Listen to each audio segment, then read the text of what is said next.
Alrighty, heading into the wonderful world of Simulanka. That said something about the greenery here. I definitely wanted. Hello, Kirara. I'm also Kirara, but wearing a normal outfit. What's up with So, you? are you all set? Ready to start investigating? Of course, of course. Let's investigate. Great! Let's go! And let's go. I've delivered packages all over, but I've never seen a mysterious fairy tale world like this before. Well, yeah. You can tell which one is me Looks because like I nobody's have the gotten around to stuff behind repairing me. this house yet. Ugh, even I wouldn't dare to sleep in there. It might suddenly collapse in on you. Oh, she's running now. Nothing to see here either. Maybe we can find someone to ask? Aha! Over there! I bet we'll find some people there. Let's go take a look. I'm following you.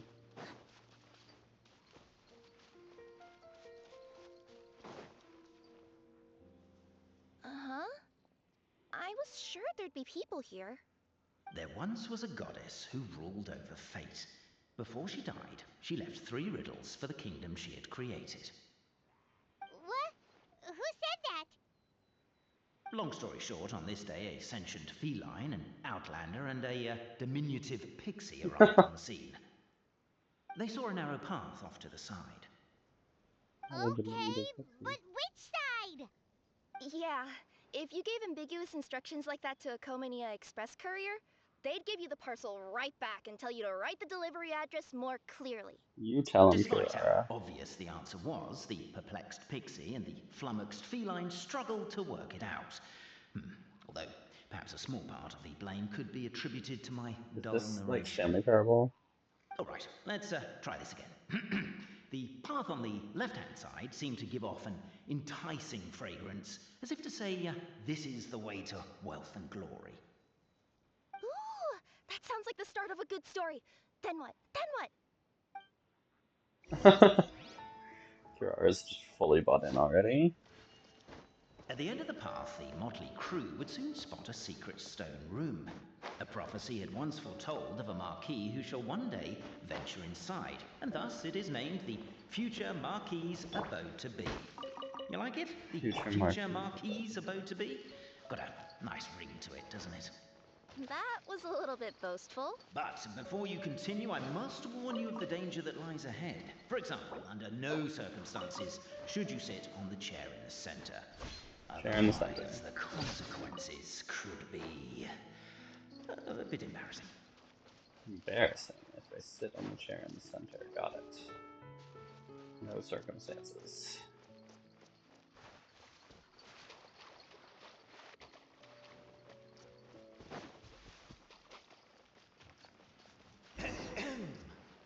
So many summers, winters, springs, and falls, and now at last a hero hither strides.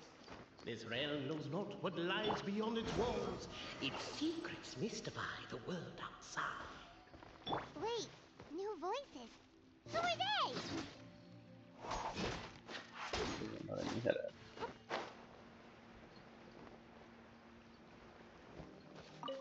Read. In the name of the elders of our 3 tribes, we hereby form this As pact. From this day golden forth, our people sunlight shall harm fills one the another no firmament, more, no more the shall we serve tabletop glue into each other's engrosses your breakfast, nor strike tent. each other's heads with Perhaps pickaxes, nor perchance secretly drink growth peruse the serums that do not pages belong to thence. us. They See knowledge of truth surely has been determined by the represent great no god ill Loki, and we shall intent. see the family of truth supreme. 3 witnesses to history within the future Marquis of Oda quietly awaiting the I see Marquis she of reading the files on the Carabask, desk. who is Hey, foretold will pluck up the Bobarano, great maybe quit causes showing off and try using of these words she'll choose actually one. understand. Guide us, I can either revealing the rhyme untruth like a of bard, descriptions. or I Of can course, curse if the like a highest sailor. house has not And been right selected, now, Cafe, we you may are yet contend seriously in tipping private me within towards the permissible ladder. limits, but no more glue. It does far too much harm, and it's utterly inhumane. They're gonna curse like a Capped with sailor. wood and earthenware strewn all around, the demon feline's fury can't be quelled. Reducing them to rubble on the ground, she finds the vessel's vacant save for,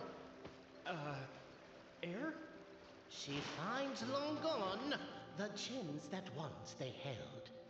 Are they describing how we broke the boxes and jars? Who are you calling Demon Feline? Namely, to remove the clockwork key from the raised platform up ahead. I mean, I really want to sit on Cafe, this I chair. just realized you said we all had to speak like bards, but every time you... Perhaps the Outlanders are worried that something drastic will happen the moment they remove it. Maybe. Stop the poem. We have a situation. Something's up with this person. Traveler? Are you alright? Turns out there's glue. You try to stand up, but the glue is holding you firmly in place. Come on, you can do it! This can't be how our story ends. Try to stand up. You manage to partially unstick yourself. The issue isn't that you can't break free, it's more that you don't want to tear your clothes in the process. They mean a lot to you, obviously. Can I give you a hand or a tail, even? Keep trying to stand up. You finally free yourself and stand up, clothes intact. Ah, the glue's I gone. noticed that too. It's one standard for us and another for you. That's not fair, Cafe.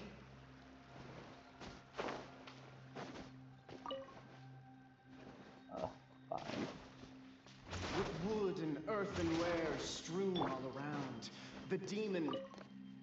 Pull Strong as hard. stone, firm as steel. The Outlander pulls, but it does not yield.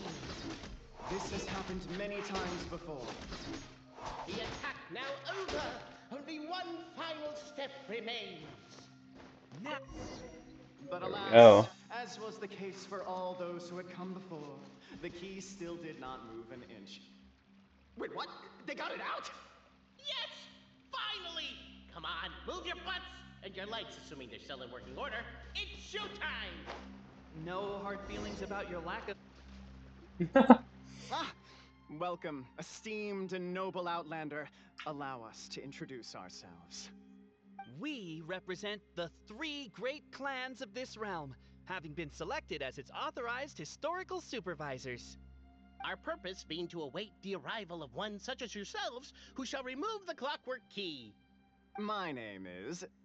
You're Cape, he's Albizzi, and that's Bobarano, right? You've done so much talking that we can already tell you apart by your voices. Aren't we missing someone, though? The guy who led us here to begin with? Who? Who? And thus was born the long-awaited fellowship, destined to uncover the truth of the past. Allow me to quote, if I may, in the history of Constellation Metropole, a new page has begun. A new Him. page? Well, there's no fourth person, so which of you is the ventriloquist? Come on, out with it. It's gotta be the guy We've who never heard calling that a voice before, ventriloquist. but he sounds like he'd be good at reading bedtime stories to children. Whoever it is, I don't know and I don't care. Forget about him. We have Forget far about more him. important things to focus on. Like, where our journey goes from here. That key you hold is the pivot point about which the past and present of the Metropole revolve. However, between our 3 clans, there is some dispute over the historical record. Each clan has its own version of history, detailing the clan's origins and the tale of the dragon of old, and unfortunately, we don't know which one is the truth. Well, it's Dragon? obviously You mine. mean the one that's been acting up recently? Oh, no, not that one, you adorable little pixie. When I say the You dragon of adorable little old, pixie. He means a dragon that would be really, really old if it was still with us today, but it was defeated in ancient times. The new one has nothing to do with our clan history. Nothing. Nothing at all. Was that supposed to be a joke? Anyway, so you've been waiting for someone to remove the key so you can finally explore the truth of the past? not just explore it, but argue incessantly about it. Honestly, I don't care that much. Cape's the one who's always bothering us about it. What we need to figure out is who resolved the dragon crisis. We have to know that before we can decide which is the supreme clan. There you The go. moment you removed the key from where it It's was the one with glue lodged, on the you chair. became the honorary Marquis.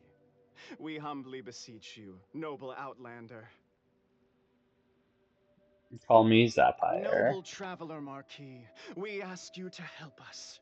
You and your talking Puss in Boots and the pale floating pixie. Puss in Boots? Are you serious? It's better than Demon Feline, but still. Embrace it, my friend, embrace it. Most cats don't wear boots or speak, do they? I'm not even a cat, I'm a Nekomata. Now that you know the word, I expect you to use it. Yeah. Please allow me to lead you all to a sacred memorial site. It will be much easier to explain what needs to be done once we are there. Not the sacred memorial site. That leads the party to the so-called sacred memorial site. This place is sacred to my clan. It's where our brave forefathers once took up arms against the dragon of old.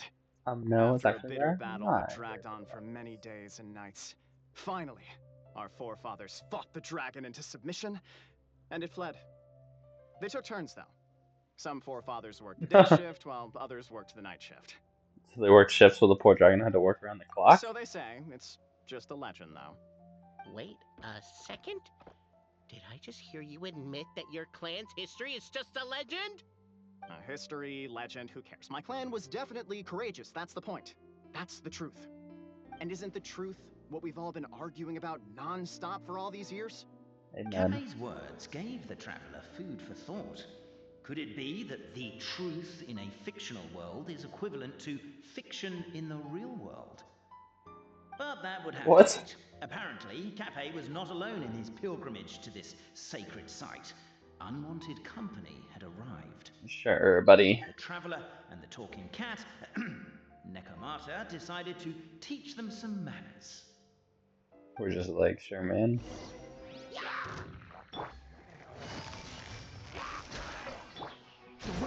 Oh, that's all I meant to do. True display of heroism and valor. It was as if the spirits of my ancestors were fighting. I wanted to try out that Kirara. Prowess and show of courage, or a more vivid reenactment of my ancestors' feats that suit the modern aesthetic. Now, let's get down to business. As we all know, time is but an illusion. Time may flow Time is an line illusion. by line, page by page, or frame by frame, but usually it flows in the form of springs and gears. Yeah. And that clockwork key you have in your hand can turn back time and make the past reappear. Well, actually, my view is that the illusion of time is more of a problem of consciousness. Gears power the body, while the body is the vessel of the conscious mind. But the mind cannot understand the dimension of time, so we experience instead an endless continuum of moments as the pinion of now turns along the rack of ages. Yep. I'm getting flashbacks to when I was delivering packages to the Sumeru Academia. A teacher once asked Albizzi what his greatest fear was, and he replied, dragons. Boberano was asked the same question. He replied, time, and repeated the argument we just heard. The teacher then turned to Capet and posed the same question. He replied, Boberano. The manuscript that tells the truth of the historical record, the blueprint to all of creation, the work of the great mage themselves.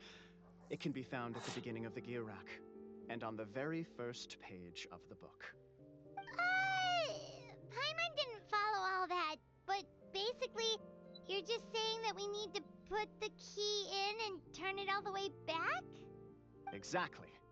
It is said that in the beginning, the goddess of creation took the goddess of fate's manuscript as a blueprint, placed it under the goddess of prophecy's starry realm, and generated the world from a few magic arrays. So in a few moments, when the great clockwork key turns the local time here back to the very beginning, we will restore the magic arrays back to their original configurations. Hold on, isn't stealing part of the blueprint of creation a little dangerous? Also, Sad bet. how are we supposed to know the original configurations of the magic arrays? Well, the general shapes of the configurations have been passed down over the ages. They now form the family crests of each of our clans. So you'll just need to reference my family crest and join the dots accordingly.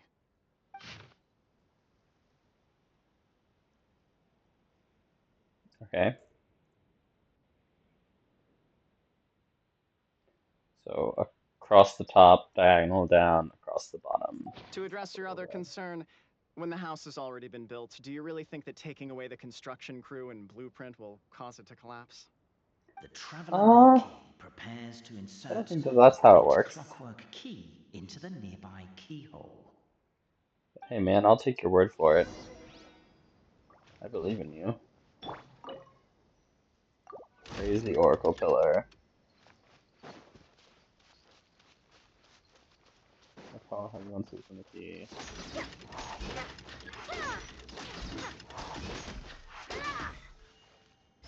Key.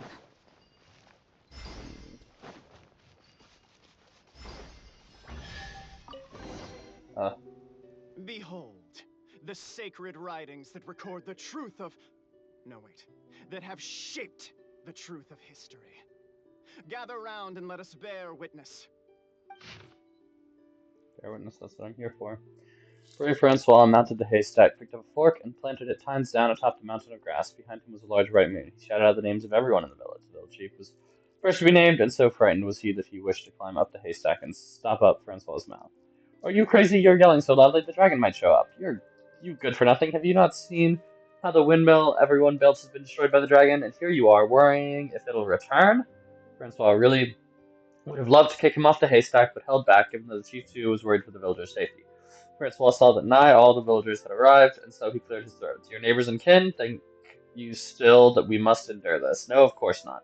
We cannot do anything about the dragon, said the grocer. Who says so? Did I not leap onto its neck from the windmill blade, stepping on it twice, and did it not fall down and flee? Perhaps everyone worked so hard to build the mill that was destroyed. Everyone's emotions became inflamed, lifting their fists. What? They decided to take something, the dragon. Take on the dragon, but that's a really big spot for that, okay? But Francois lifted his own hands and calmed the crowd. Let us go home for today. Everyone's present. Lack of self-preservation is not bravery, but rather wrath. If we yet desire to face danger after calming ourselves, only then may we truthfully call our sentiment valor. So everybody went home. The next day there were still many youngsters who wished to follow Francois to take on the wicked dragon. Who would have known that the valiant possessed the protection of the goddess's radiant charter? Countering true valor, the dragon could neither spout fire nor slash with claws, and was forced to allow the party to call pauses and switch personnel. And so, after several days and nights of fierce fighting, the wicked dragon could no longer bear it and chose to surrender. Call pauses and switch Feast your personnel. eyes, rejoice, and cheer. For this is the unquestionable truth. Look at the signature. Nobody is capable of forging that. I don't believe it. So, all along, our histories have been false? Don't lose heart, Albizzi. It does not follow from his is true that ours are false. That might be Amen. the most bogus logic I've ever heard. But keep up the mental gymnastics, Boberano. Not mental I've waited for that gymnastics. look of jealousy on your face my whole life, and I'm gonna savor it. And yet, it seemed that this conundrum could indeed have more than one solution. Everyone agreed that there may be more than one truth. The party decided to visit the sacred sites of the other clans and see what their documents had to say. Isn't a narrator supposed to remain detached and objective?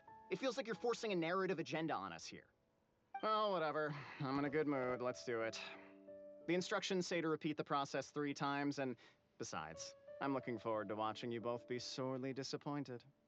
Let's do my clan next. I'll lead Let's the do way. my clan next. I love Bobrano. He is We'll truly need the key again, right? an excellent Let me see if individual. I can pull it out. It's already out. Yoink! Yoink!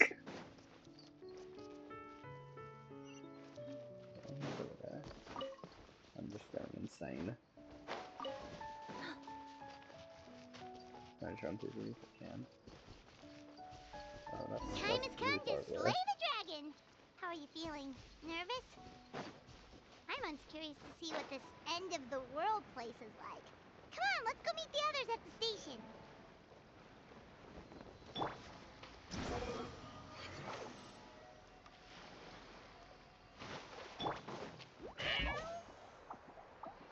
Do we think I can just climb? How is this gonna work?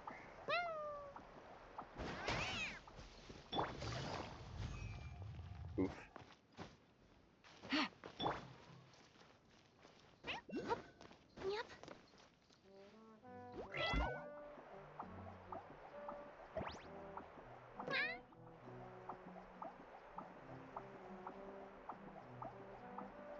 This is going to work excellently with how this is going to work. I want to play hide and seek. Count me in. Come play hide and seek. The toy figures have hidden themselves. Find the hidden figure.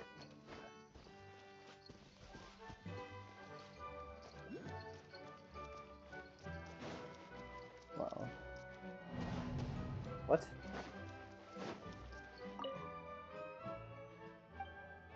Okay.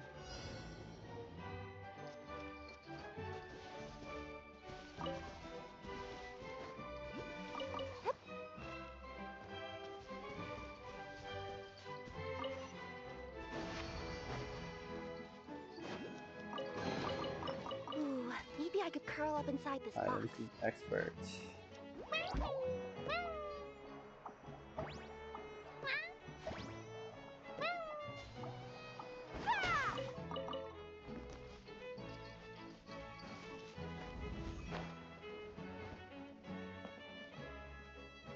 Without pressing, perhaps I stepped off the wrong potion. Did No. someone drop their package?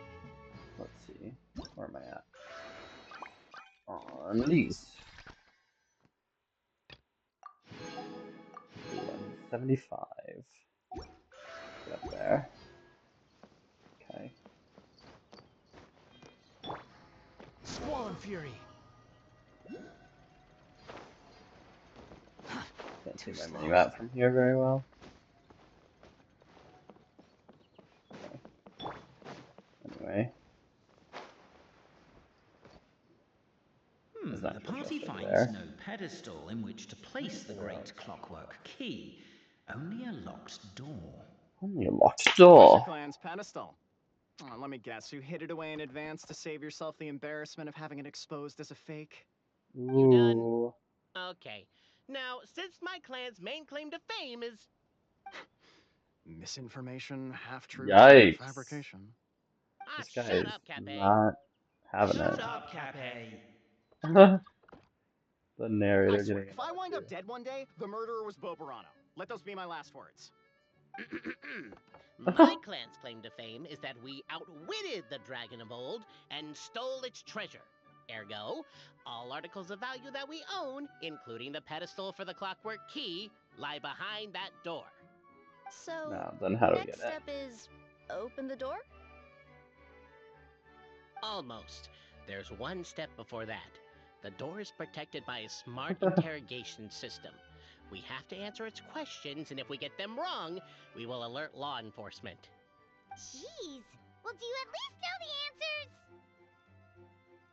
The correction fluid of time has dyed white the pages of the Book of Wisdom. No, I don't know the answers. But worry not, I had a quick word with the constabulary in advance. They'll ignore the alarm if we get the questions wrong, so answer without fear. There's no response from the door, and nothing unusual about it. Knock on the door. Question 1. Who is it? Who is it? Police, open up. We're here for a routine inventory check. Zapire Marquis and her retinue. The great yokai, Nekomata in boots. And the trusty travel guide, Pixie! Travel guide. Trusty travel guide! Question 2. By which virtue did the ancients defeat the dragon? Courage and strength, hard work and wealth, or wisdom. Courage and strength is the other guy, so we're saying wisdom. If this is the right answer, I swear I'll... Correct. What? A barefaced lie. So low. Question 3. Which is more real? The fiction of the outside world, or the truth of this world? Ooh. I don't know. Both are false. Perhaps both are equally real. Well, okay. Both are equally real does not preclude them both being false. So this is the most true statement. Hear, hear! Who can be sure that the outside world isn't just a dream? And that when the dreamer wakes up, they won't just find themselves inside a novel? There is no way to know, therefore both are equally real. All correct. Solipsism. We You love may have the solipsism. key pedestal. Just a key pedestal. Do you like bring it out? The door opens and a puff of smoke wafts out. After the smoke Traveler clears, the Marquis, pedestal appears. you know what must be done. Please insert the great clockwork key. Oh, and this is my family crest. Question mark?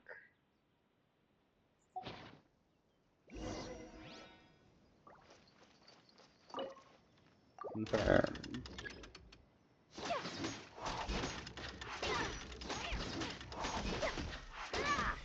What? Is it? Hang on. Do we really need this one?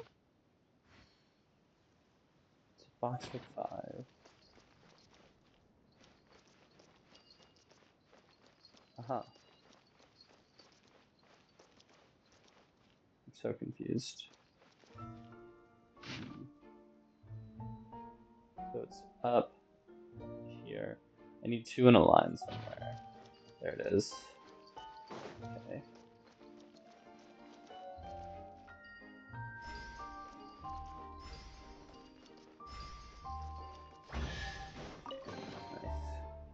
Now, let me see what elaborate fiction the Clan of Wisdom was able to conjure up. If anyone's listening, I would like to submit these as my last words. I surrender. I'm the one who murdered Cappe. Why is Antonio in the basement of the crumbling house began reading the ancient book he had found. His oil lamp shook from time to time as the swaying structure above ground collapsed. The village was to be symbolically raised by the dragon. He had been chosen by the dragon, for he had not returned home. But Antonio did not care. He only wished to study the book the old lady had given him on the bridge that he passed today. The book was titled The Radiant Charter. And within was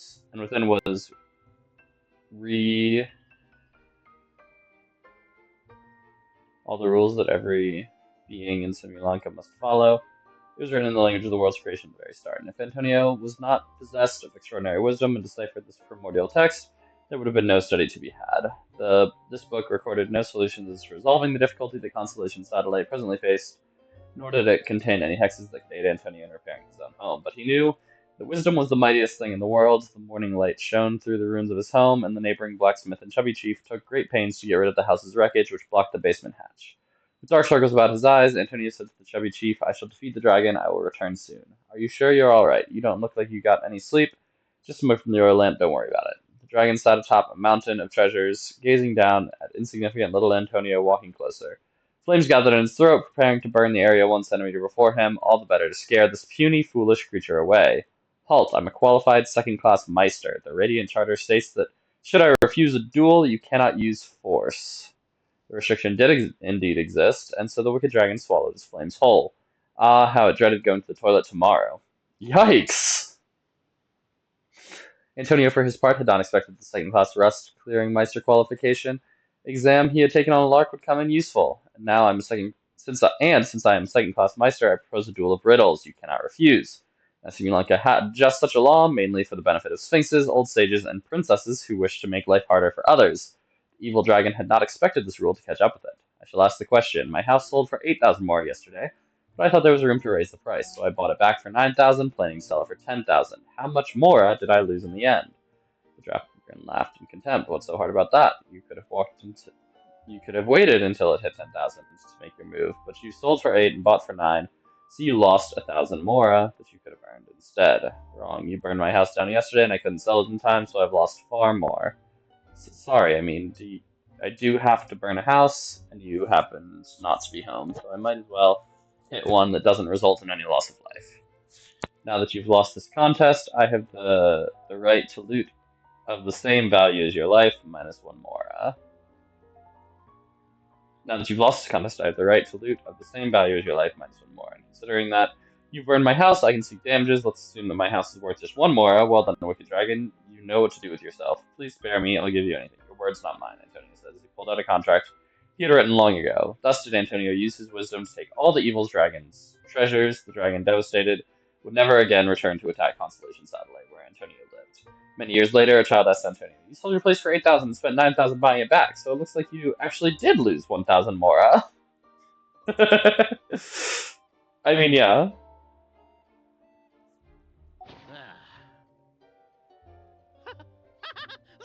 Look! My clan's history is true as same unforgeable signature again, right here. What? Oh, does this mean that my clan is the only odd one out? Given that my clan's wisdom is such a subject of ridicule in your eyes, I will now appeal to my own personal intelligence, which I believe far surpasses that of my clan at large, and make a prediction. It seems likely that the claims made by each of our clans regarding their history and virtue are all true. Boberano? How can that be? How Oh, can I that get what's be? going on. Once, when I was drinking with Gujiyai, she bet me a round of dried fish that I couldn't guess which cup the umeboshi was under. Whichever one I guessed, I was always wrong, and Gujiyai would lift a different cup to reveal the umeboshi. But then, I learned later from one of the shrine maidens, Miyuki, that all of the cups had an umeboshi under them. Just goes to show, I still got a long way to go before I become a good yokai. Oh, don't mind Fox Lady. That's just her way of teasing you. Actually, that Don't mind reminds me. Fox Lady. We can now open these 3 treasure chests. And unlike the guessing game you mentioned, this one's not a trick. Cool. Well, once you've plundered the last of Boberano's family wealth, we can go to my clan's place. Oh, okay, that wasn't sweat. That was just the spinning of the thing. It just made him Guess look like I'll he take was the sweating. clockwork key again then. Yoink! Yoink! I've never seen half the stuff in here before.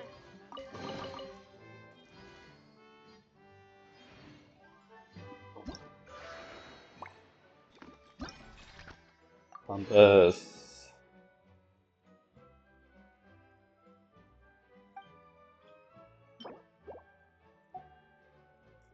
Nice.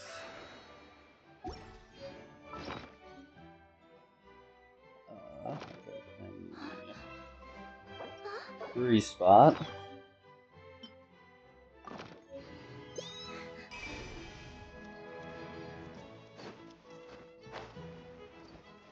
What's going on over here? Few.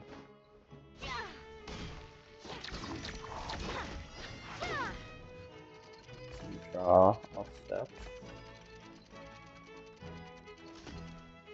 What? What can I move there?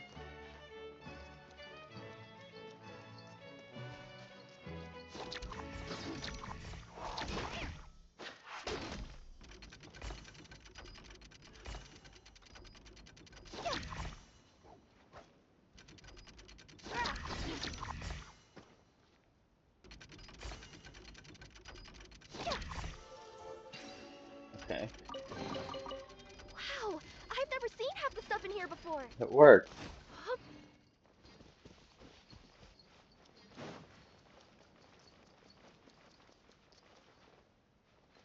You're finally awake.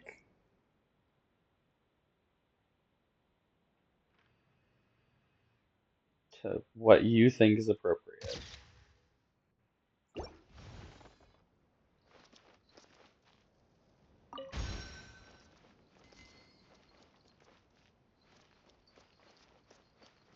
Okay.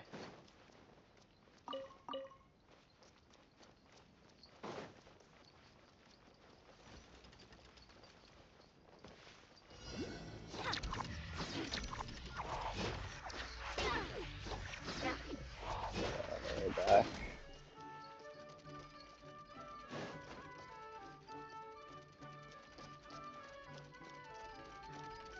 Powers unsurpassed.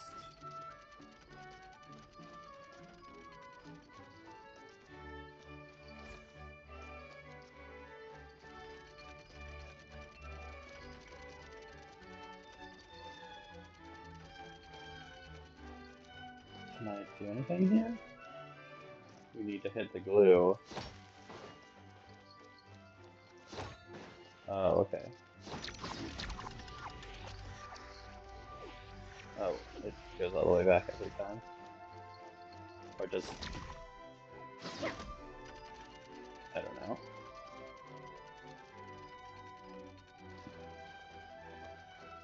Okay. Whenever I hit this, I can get shoots. As long as that's open. Let's stay where you are. No. Okay.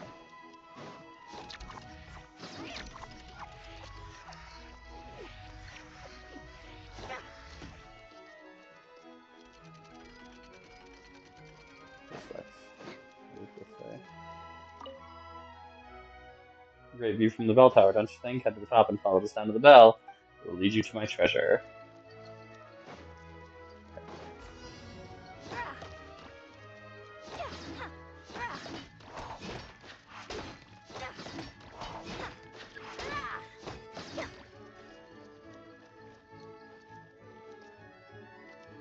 There we go.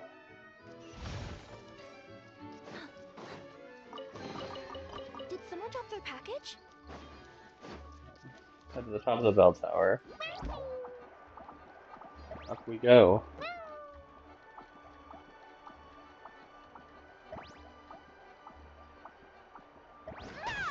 Oh no! Oh no! What happened there?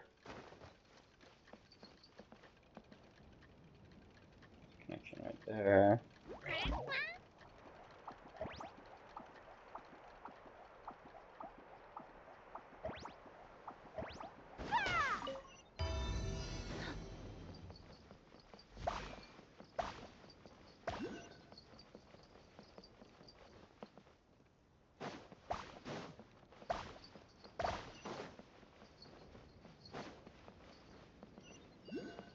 Okay.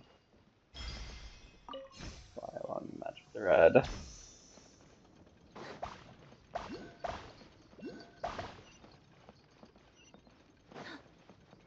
think I do actually have to get them in order. I think that's what it's telling me. 1, 2, 3. Nice. Ooh, maybe I could. Looks like you got the hint. Next, please go to Pendulum Lane in the northeast of the city. Your hands the next piece of treasure isn't going to be easy. Okay. Let's continue on. My future adventure. Extra chest popping up Easy right there. money. Easy money indeed. Oh, Take it easy. there we go.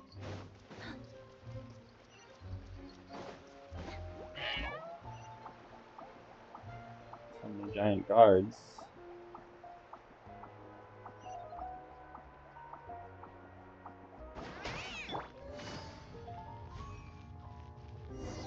There they are. The cohort of truth seekers followed Albizzi to his clan's sacred site.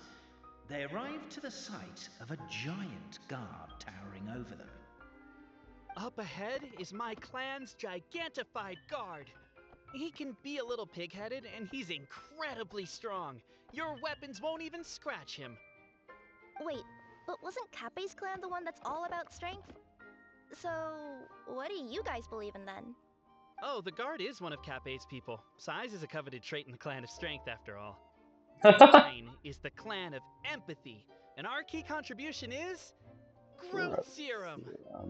What's empathetic about that? Our ancestors believed that, just maybe, the dragon of old didn't mean us any harm at all. Perhaps the dragon simply didn't notice us, since we are so very tiny.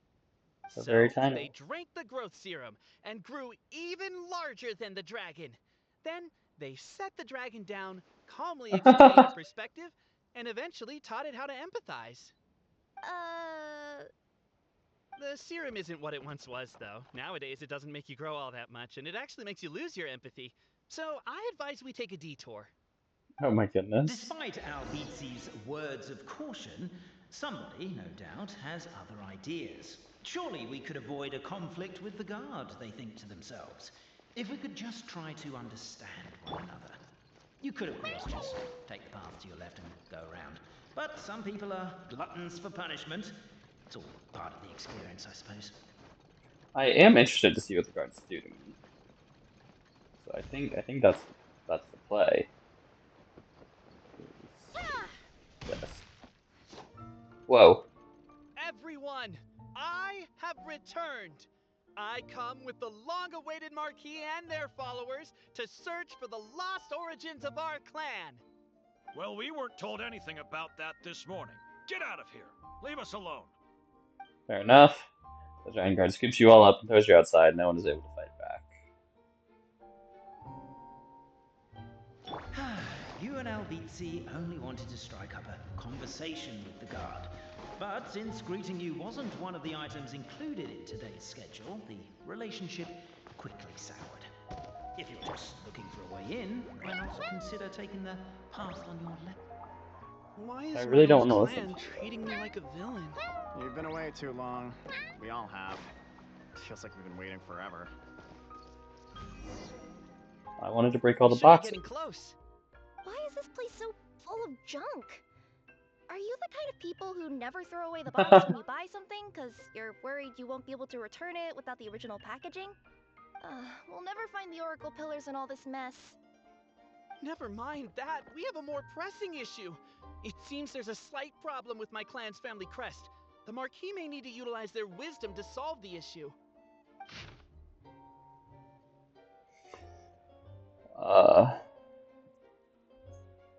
There's a hole over there, but it looks like it goes around and back.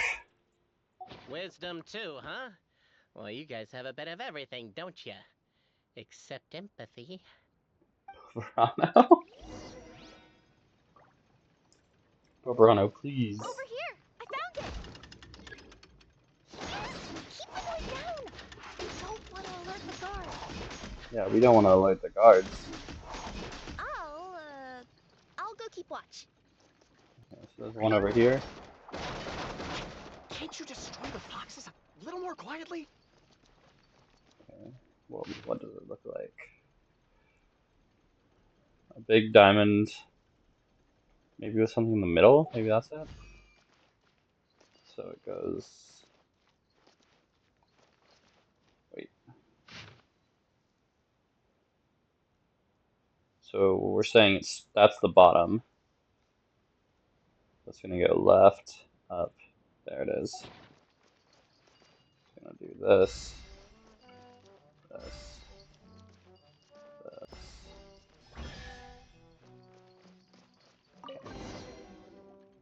This is the last one.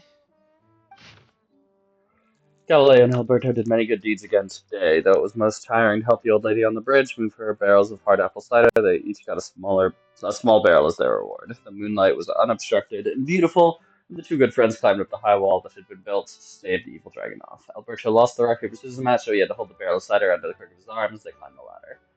Look, this is the big house that our chubby chief was so proud of. Doesn't look so big from here, huh? Said Alberto as he looked at the house. You're wrong. That's my home, said Galileo. The chief's house is that one. Alberto's night vision was not all that good, and moonlight could never compare to daylight. If one were to close one's eyes, the light could not be seen at all. He tried a little harder, but could discern nothing more. But it's also really small, Galileo continued, so there's nothing wrong with your statement. Galileo and Alberto were both rather perceptive people. Galileo's reply covered for Alberto's discomfort. Regarding his poor vision, while Alberto also lost the rock paper scissors match on purpose so that he could carry the cider barrel because the gears up Galileo's ribs were injured. Here's to you. And the two friends raised a toast once Alberto stuffed the cork back into the barrel. The next day, the two gathered everyone in the village plaza. First, they apologized for the collapse of the anti-dragon wall and told other people that they were preparing to have a talk with the evil dragon. I know it was a lot of work for everyone to fix that wall, but we're not that fussed about it anyway, the chubby chief said. But are you sure you're not bragging when you say you knocked it down yourselves? Of course, that was not the chief's point. He, too, was a good person, he continued. Also, it's too dangerous to seek the dragon out. Don't worry about us. And so, the two best friends in the whole world departed. The evil dragon trembled before Alberto and Galileo. For some reason, the old lady's liquor could make people grow very, very large. That was how they accidentally squashed the high walls the previous night as they gazed down the ground far below. They more or less understood how the dragon thought. No wonder it could accidentally destroy the village at its feet. So as long as they could get the dragon to notice people, they could surely come to an understanding. The two friends thus drank all the remaining magic cider, becoming even larger than the dragon by a good margin. Reeking of alcohol, they sandwiched the dragon between them and drunkenly tried reasoning with it. The dragon shriveled up in terror, all of its majesty and fell aura forever gone indeed. It even looked kind of pitiful. Alberto attempted to pick dirt off the scales on the dragon's back, but wound up picking off an entire scale. The dragon sought to flee, but Galileo, fearing that the crisis might persist for 10,000 years more if the misunderstanding was not cleared up, tugged its tail and dragged its back. To be honest, we've always lived under your feet, but we are far too small, so you may not have ever seen us. Now we've transformed and become big. Galileo said, so now surely you must know that we dwell at your feet. Dragging on repeatedly, and thus did the two and the dragon chat all night. Believing the goal of mutual understanding achieved, the two set off along the road. home. The signature. So it's true. Empathy is one of the founding virtues of Constellation Metropole, too. Just as we suspected, all three are the truth. Okay. Well, this is a lot to process. I feel a little empty inside. Yes, we found the truth, but there's too much truth. I get you. It's like in Inazuma, when there were only 6 books in the Mirage Warrior series, it was really popular. But by the time book number 88 came out, nobody wanted to read it. They all lost interest. A brief moment of joy is drowned out by a growing feeling of melancholy. But perhaps there is a glimmer of hope to be found too? Anyone? Anyone? All right, I'll say it. How is it the case that these three versions of history can all be true at once? That's exactly what Paimon was wondering, but Boborano kind of already explained it away earlier. So Paimon was worried she'd look stupid for asking the question. It's not a stupid question at all, my dear little pixie. While I did postulate that different truths may coexist, there is an issue when it comes to these three truths in particular. The problem is, all three truths are the history of the exact same thing, namely the dragon and the Metropole's origins. Yet all three bear the signature, showing that they're genuine.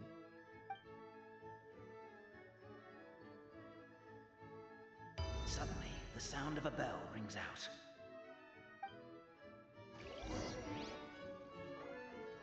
The bell! A bell? It rang once! What does that mean again? Ah, yes! Highest level of emergency! Everyone, to the main entrance! Stat! Bring all the glue traps and place them outside the gates! The whole city is Gotta on go. the lookout, and there's only one way out. It's the path right in front of you. The path right in front of me. Why'd they ring the bell anyway? Also, They're outside! After them! What? Legion reach the original location, lose the giant guard.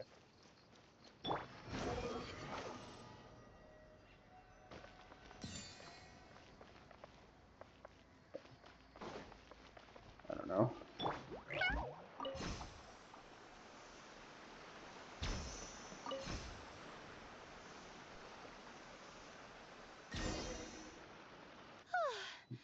We made it out. Don't know if we'll still be needing this clockwork key, but I yoinked it out before we ran, Yoink. just in case. Okay, but back to the truth problem. There are 3 conflicting versions of the truth, and somehow they're all still true. What is that supposed to mean? I don't know. I doubt anyone here in Simulanka can make sense of it. All we do know is that any manuscript bearing her signature has to be valid. well, she is the goddess of fate, the creator of all this. And all these manuscripts are her grand design. The reason we Yep. argued about who was right was that we didn't know enough about the truth of the past. But now we have the truth. So we just have to accept it. As surely as we will follow the clockwork path designed for us, so is this the course that history has taken.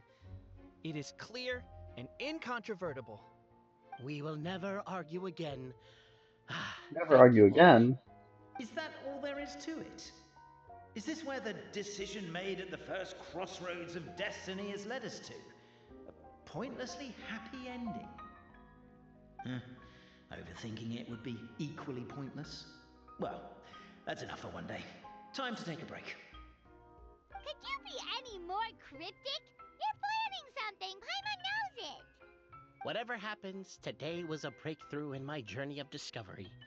I will go back and share it with my clan. Me too. And me. Let's leave it there for today then. I'm sure we'll find out what else Mr. Narrator has planned for us tomorrow. Mr. Narrator. Alrighty. Let's continue on with the actual story now.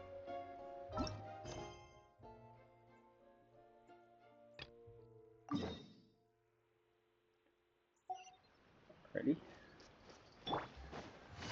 No, this way.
the magic thread.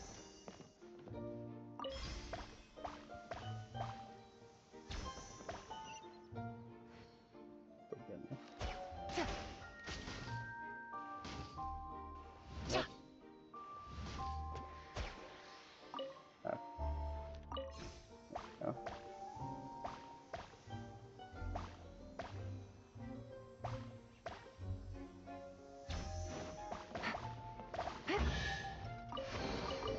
A chest full of valuables and a trove of potential clues.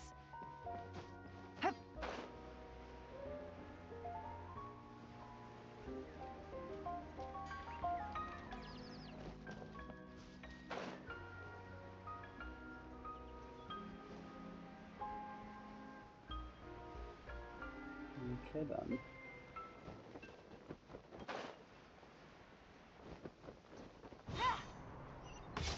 The thing. I was originally planning to take a test of the toy Titanium Mountain, but it was too heavy. There aren't any good spots to hide things around here. How about somewhere near the seats in the station?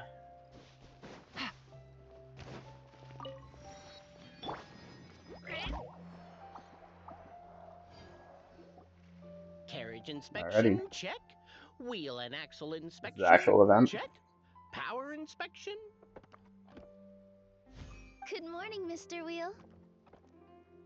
Oh, Good good morning. morning, heroes of Simulanka. Hey, our old friend Wheel is the driver again. That already puts Paimon at ease. Are you certain you don't want us to accompany you, Your Majesty? I am. You can leave the dragon slaying to us. My partner's a pro. She does it all the time. You flatter me. I've only fought 2 or What 3. remarkable friends Her Majesty has. With such great heroes by your side, I'm sure you'll best the dragon with ease. We won't keep you any longer. All right then. Look after the city for me while I'm gone. Yes, Your Majesty. Just leave it to us. I think we're all set. Time to depart.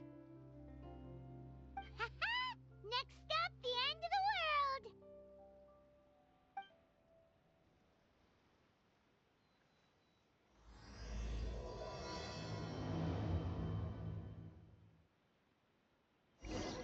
What a beautiful day, thought the traveller, before she was overcome by a creeping sense of foreboding. The voice in her head grew louder. Must go to Pendulum Lane.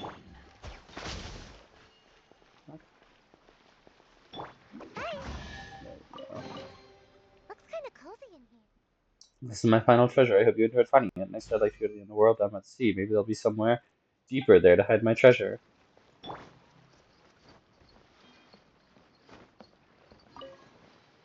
Oh, is...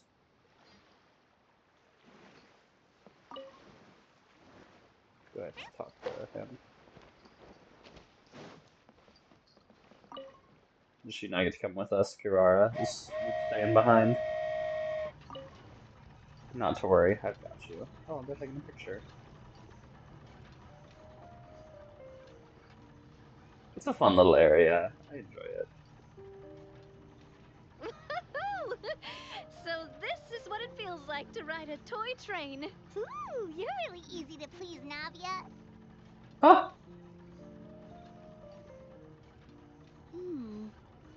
Looks like the fog ahead is getting thicker. His... I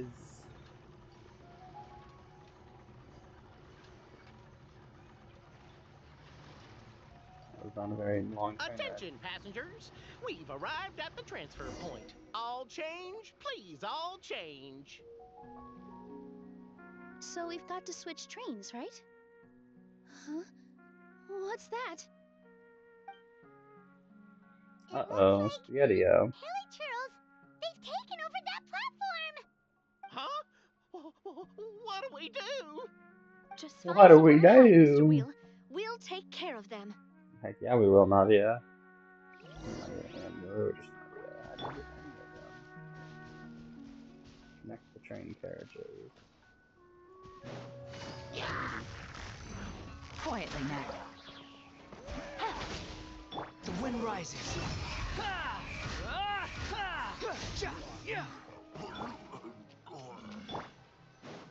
go up there.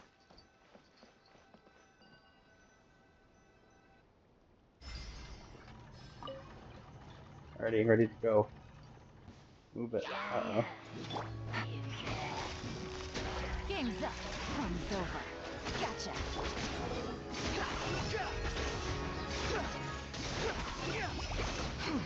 Ooh. You hit me. Whew. That's all of them. Thank you so much for your help, everyone. Now, let me take a look at the train. Didn't get to see it evaporate.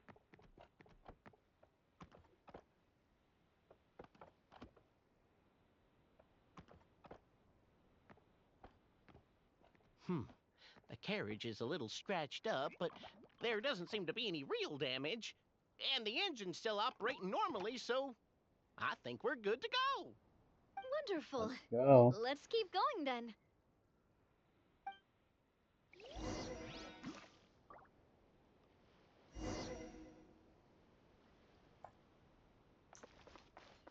Don't see anything around here. Of note. So let's go. Poke it. What?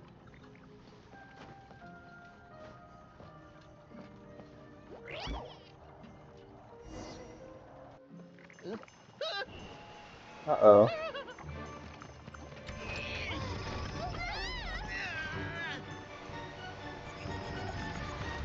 The end of the world indeed. I'm sorry, I feel like this is my fault because I was up there in the front. Down we go.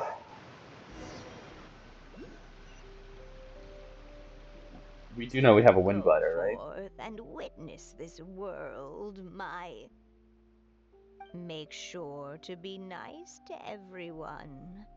Huh. I leave it to you. What? Are you okay, Miss Nilu? I'm fine, but I Whoa. think the traveler is still unconscious. We're lucky this guy caught us on the way down. Passed out from a little fall, did ya? How fragile. Oh, cut her some slack. The traveler's had a rough few days. We should just let her nap for a bit. But my leg's falling asleep. You couldn't have set her down on the grass over there, Hat Guy? Ha! I go out of my way to save 4 people who fall out of the sky, and now you're nitpicking my choice of soft landing? That's the most ridiculous thing I've ever heard.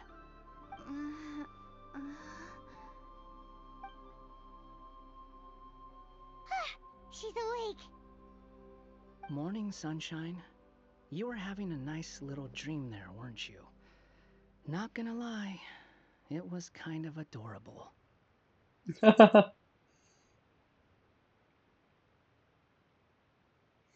What happened? What happened? You and your friends fell from the top of that waterfall, and you passed out along the way. Guess someone couldn't keep it together. Sorry to break it to you, but crashing into the ground doesn't take you to another world. That kind of thing only happens in those stupid light novels they sell in Inazuma. Also, he kind of, set you down in Nilu's lap, so that's where you've been napping all this time. Paimon! Sorry. Oh, no. It's alright. I'm just glad you're okay. You didn't hit your head, did you?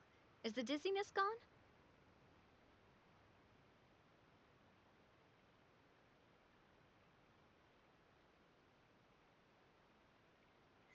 Feel a lot better, but it seemed like someone was talking in my Really? head just now. What did they say? Go forth and witness this world. Be nice to everyone. The fog you see around here can have a hallucinatory effect. Apparently, it's the work of that dragon. Maybe you inhaled some while you were freaking out on your way down. Freaking out. Traveler, Nilu, do you know this hat guy person? Oh yeah, he's a student at the academia. We met during the last Interdarshan Championship. He was representing the Vahumana Darshan. Well then, hello there, friend. I'm Navia, the president of Spina di Rosula. It's very nice to meet you. So, should I just call you Hat Guy as well? Seems like that's what everyone's calling you. Sure. Whatever. Wait, Hat Guy. What's that sword around your waist? An unwelcome encumbrance, that's what. I've had it ever since I woke up here. Tried to toss it, but no matter what I do, it always reappears. Such a pain. Anyway, Such a pain. if any of you want the hero sword, you can have it. Wait, it's called what? The hero hero sword. sword. Don't you listen? Meant to be wielded by the hero. I know. Me of all people, right? The irony. What? You're the hero of this world? Will you calm down? It's just a dumb title. Oh, it's just that this entire time, we thought we were the heroes of the prophecy. Well, if it means that much to you, you're welcome to claim the title. You'd be doing me a favor.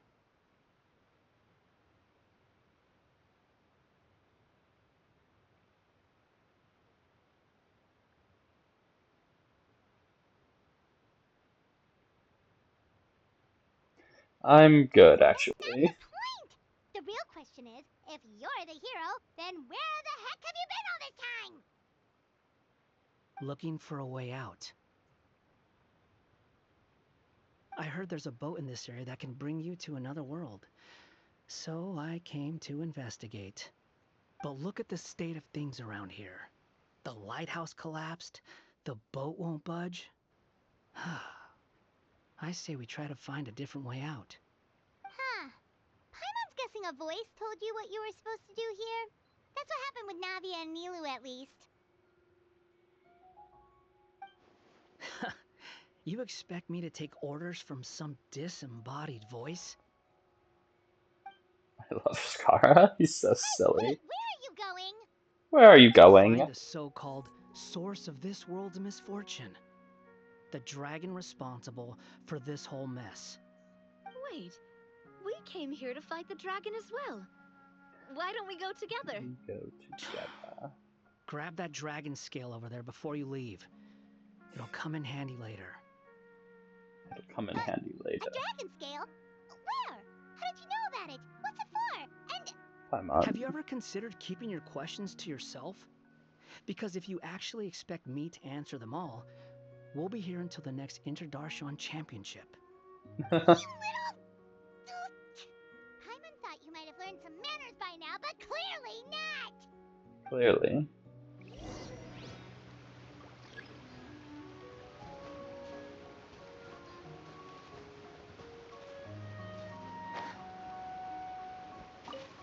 Looking for Scale of the Dragon. Toy bombs.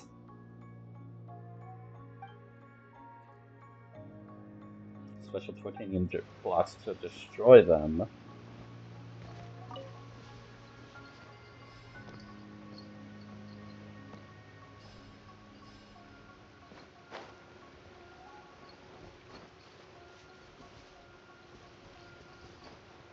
What?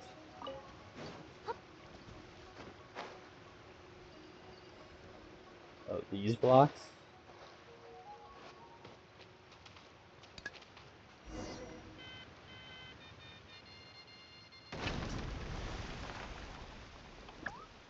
The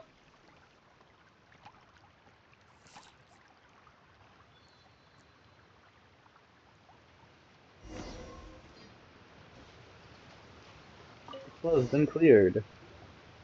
This should do it, right? Wow, this scale is amazing! It turns everything it touches into something hard, almost like a toy block! It doesn't seem to work on us, though. It spews out poison and transmutes everything it touches. Huh.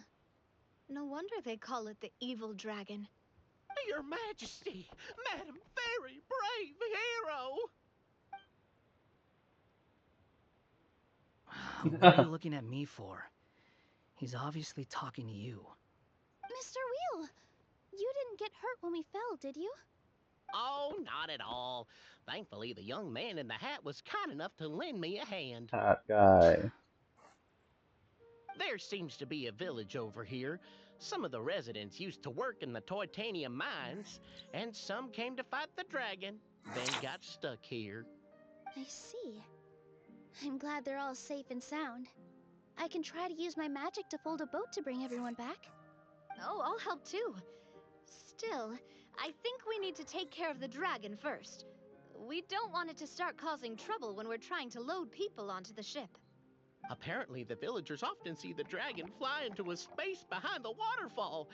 They think that's the location of its lair. Then we should That look would around make and try sense. to find a way in. I I'll like wait waterfalls. here for your triumphant return. Your Majesty, brave heroes, please be careful. But not the ferry. Road's been cleared.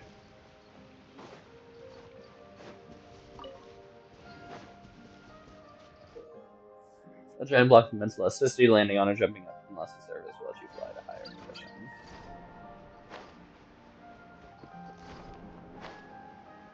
Wait, what?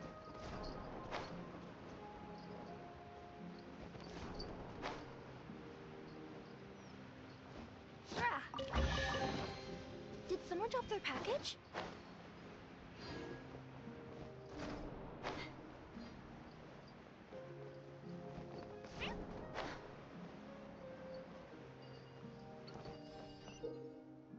Colorful toy blocks you can easily see by the road. Approach and use the interact button to pick up and carry blocks with these. Toy gets you far away from the main body of the toy. Well equipped, hold the attack button enters splicing mode. At this point, you can move the toy, building blocks to glowing connection points before releasing the attack button to complete the splicing. When close to the installation point, you can quickly press that button to easily complete the splice. Oh, okay. These are just other blocks that I can grab. Huh?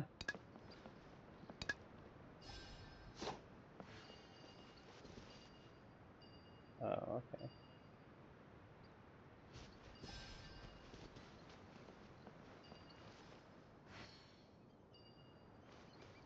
What?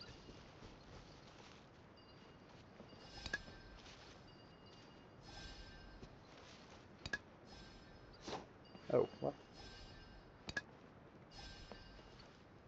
Okay. I don't know. Oh, wait. No, it was the wrong button. Take it easy. Okay. Let's just get this and then continue on with the story. How does that sound? I'm very confused by what's going on over there.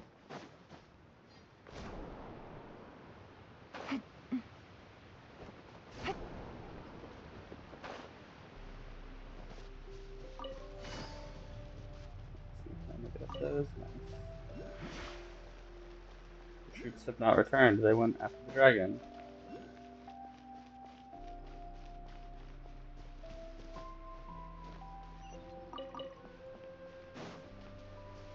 Take it easy. Whoa.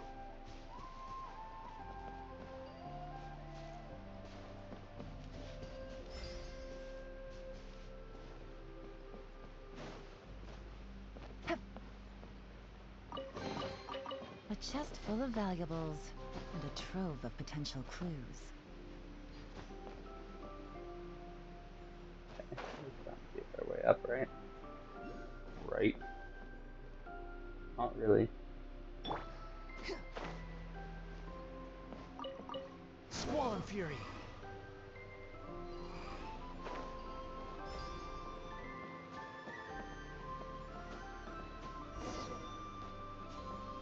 Check the village.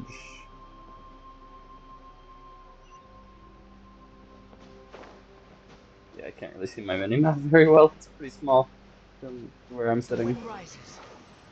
Okay.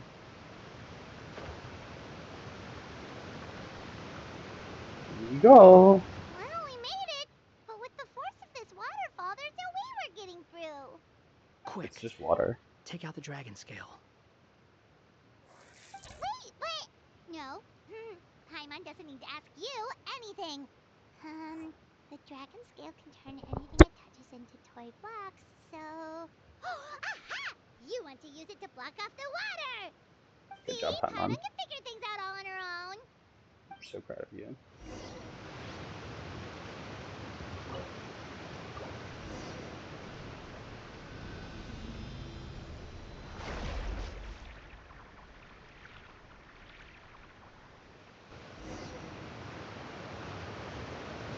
Following me. Too slow. Quit following me.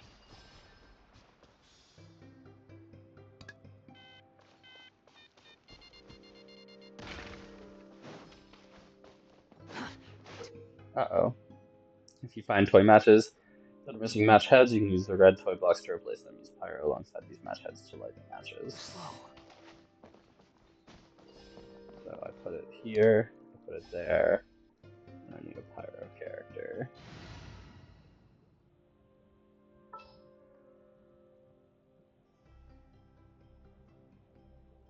I won't hold you back.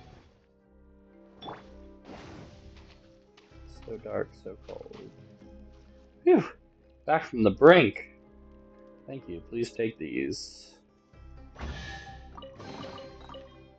a miracle!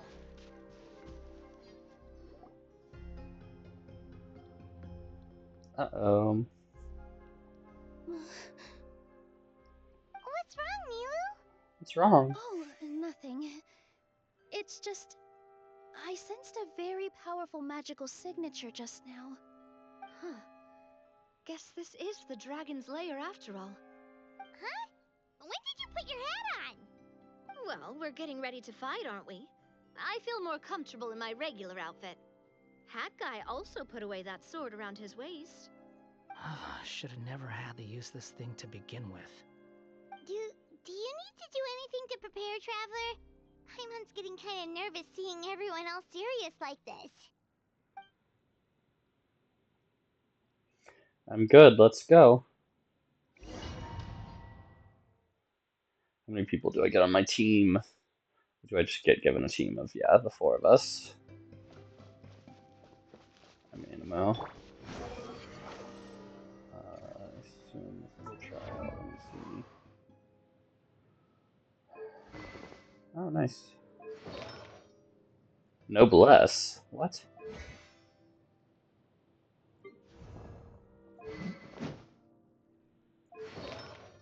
Noblesse? Noblesse?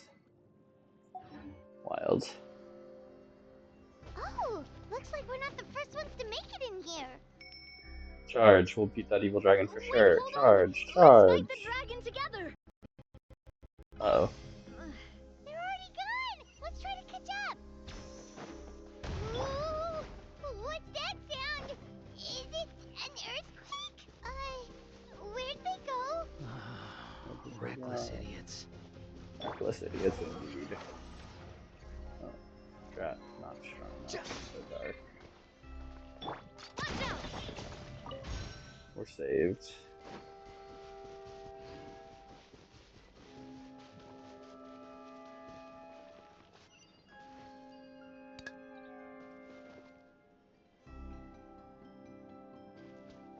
Oh. There we go. Didn't realize why it looked like that.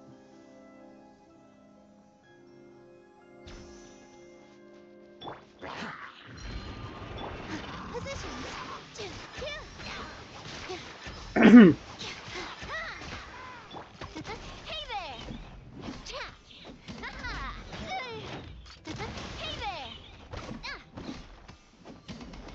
Hey there. With all my strength.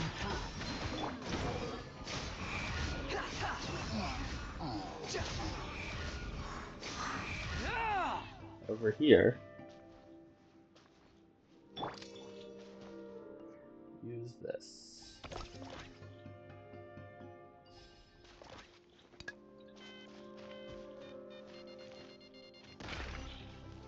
Let's go.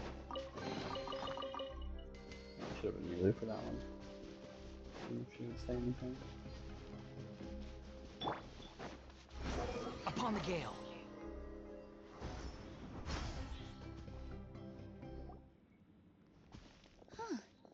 This space is completely empty. Paimon bets this Completely is where the empty. dragon sleeps. Watch out in front! It's coming! Simulanka's evil dragon.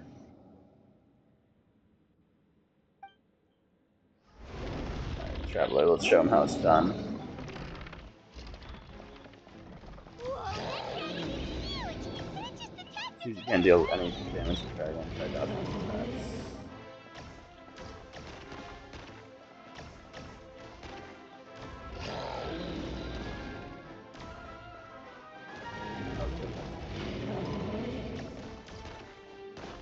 Ooh.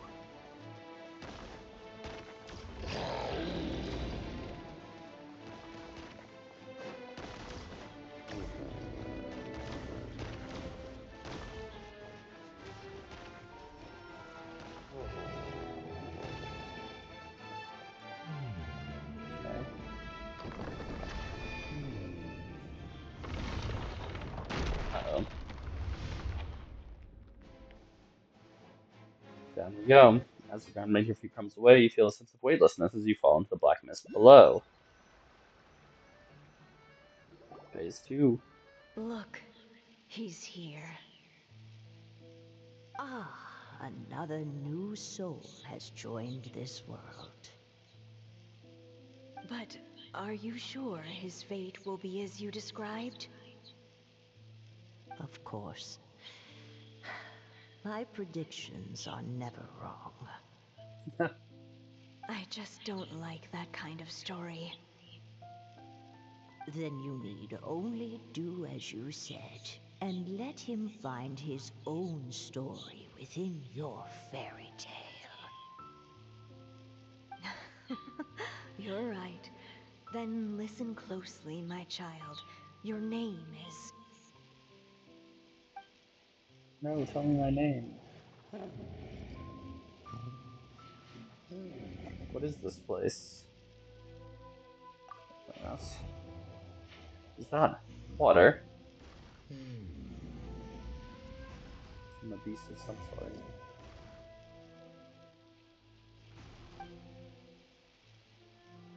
A dragon.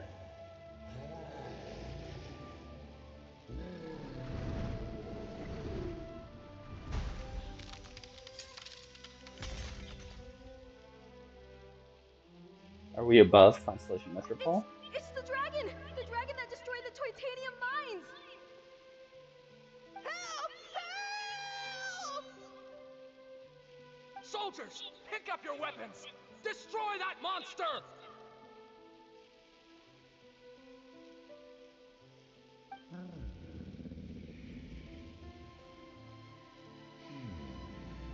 I don't want to be a monster. Have you considered that I'm just a friend?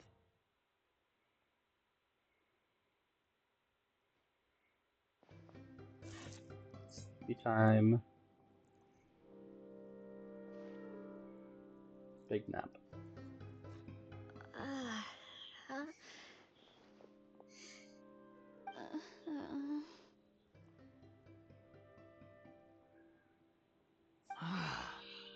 How many times am I going to have to save you? Thank you, Hat Guy. Paimon still feels dizzy. Hey, did any of you also see something strange?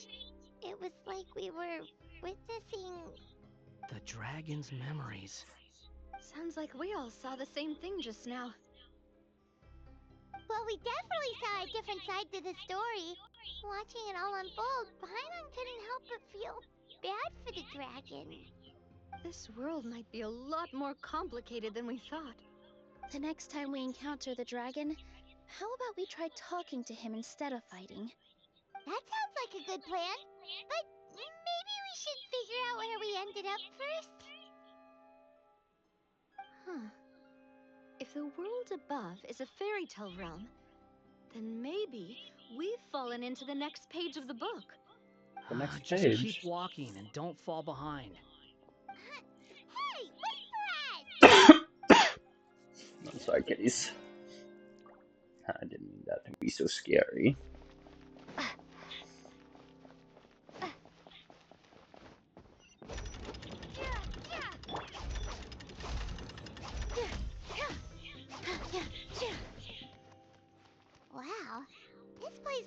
lot different from the dragon lair.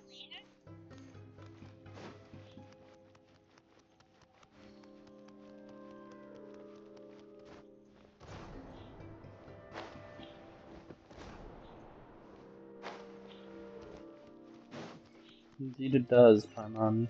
Indeed it does.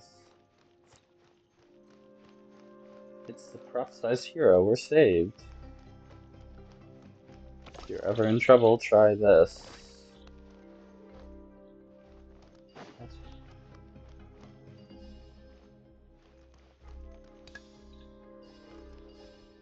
No. This first. Split that up. And then this goes there. And then this. There we go. Probably could have also used that guy, but we'll do it right. There. Drink the strength potion. Protect everyone. Day the giant dragon brought us here. That day.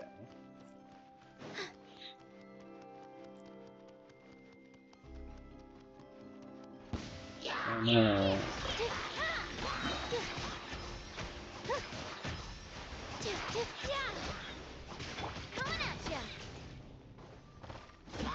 Not actually got it somehow.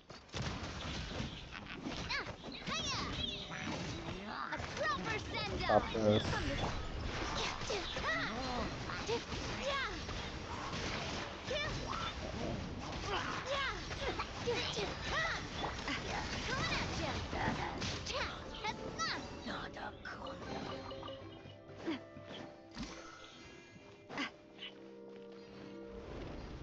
Are you hurt?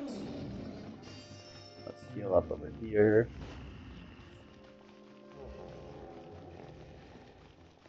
Quick run. You shouldn't be here. He seems angry. Angry. We just want to talk to you. Don't get any closer. I'm not even running right now. Isn't that bad? Crazy. That dragon is coming again! Stop knocking! Nobody's home!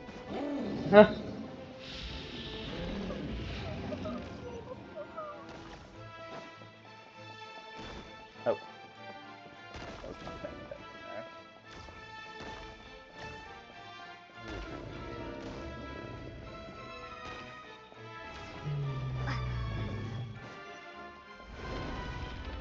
Uh-oh. Uh-oh. Knocked on the bridge.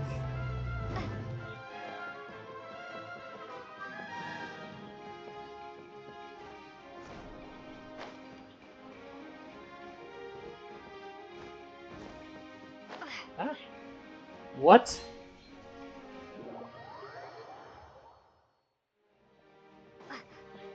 Why did it not bounce me?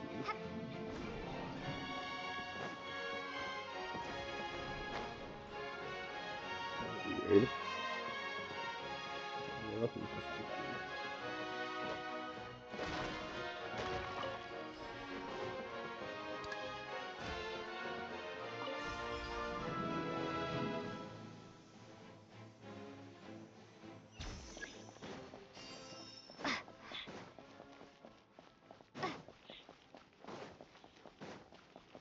Alright, just up ahead. Stay sharp. Our home!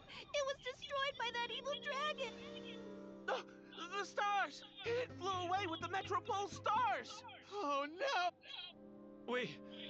We didn't get eaten by the dragon? The dragon just dropped us off here? Just dropped us off here. Hi, guys! Just wants friends. You're getting too far away! He's just up ahead. Is he trying to lure us somewhere? Well, I'd say we were the ones who backed him into a corner. But we just want to ask him a few questions about his past. He's had year after year of people coming here to try to take his head. If you ask me, his reaction is perfectly normal. Maybe there's still something we can do to calm him down. I wouldn't count on it. Maybe his earlier attacks were just a warning. But now, he's actually getting serious. Prepare for a final battle. Sometimes, it takes a little force for someone to finally wake up. Takes a little force. We must defeat the evil dragon this time.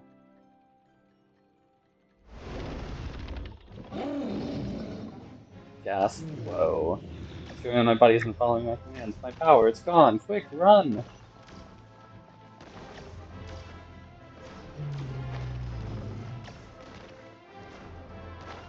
Finally, we can get our hands on some explosives. Please stay safe.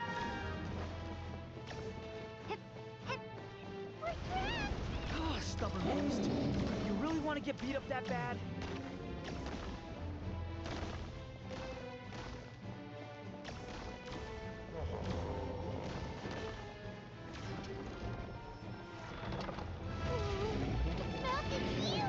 Are we really gonna have to throw a bomb in its mouth?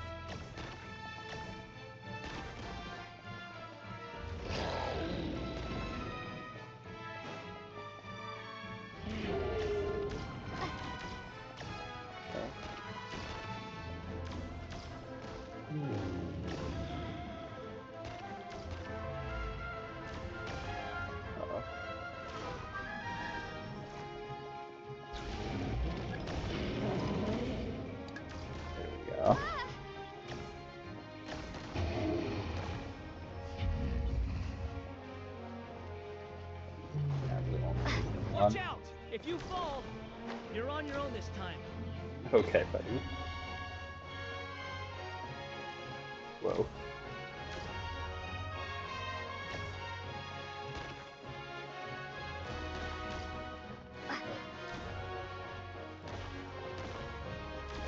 Oh, shoot.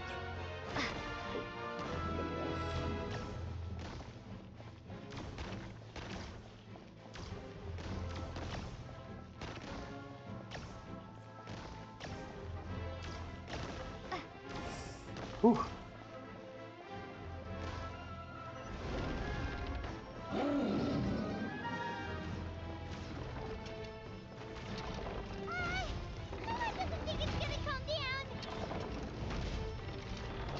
Over here, you wicked dragon. Oh, goodness. Don't die, traveler.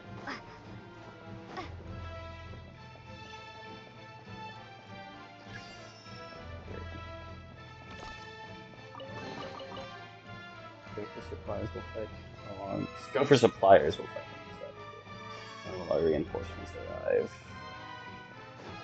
Cheap. Oh.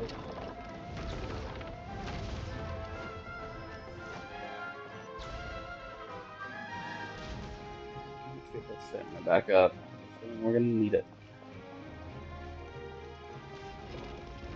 Okay. Swing across there, swing across there. She should be spawning from right there. Ish. Yeah. Launch straight. Start shooting some up the sides.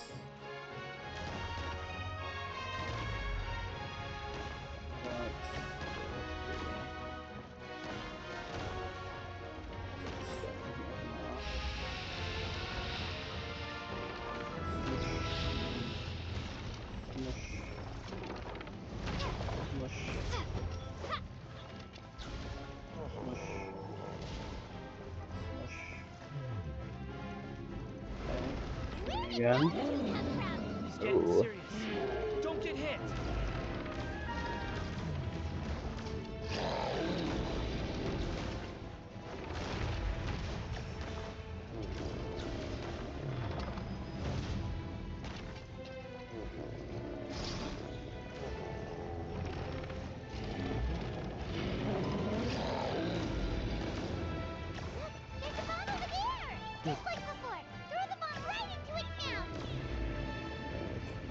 This one.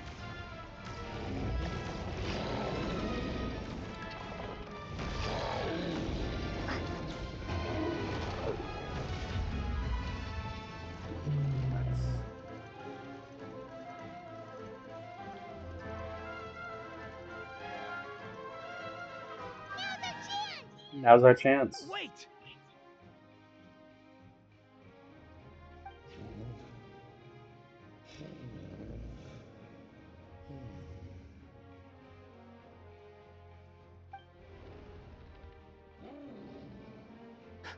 Huh?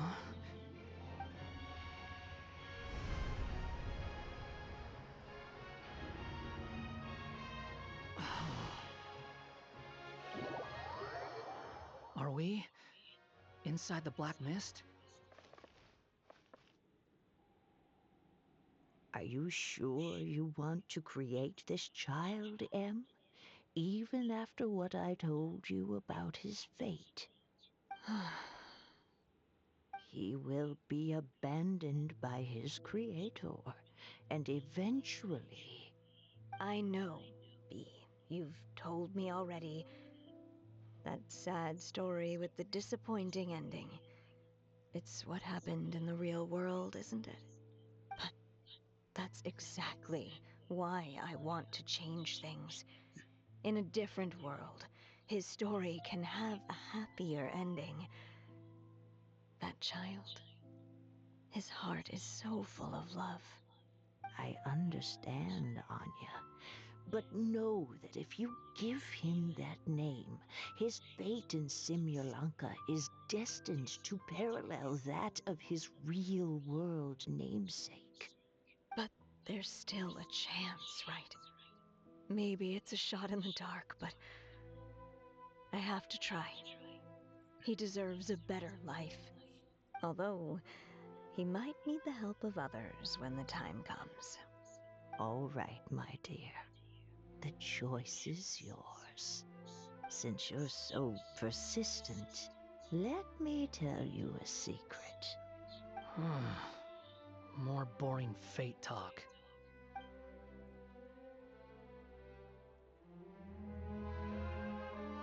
More boring fake talk.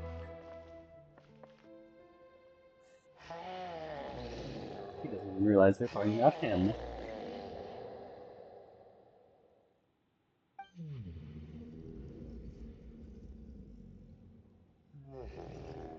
Mom?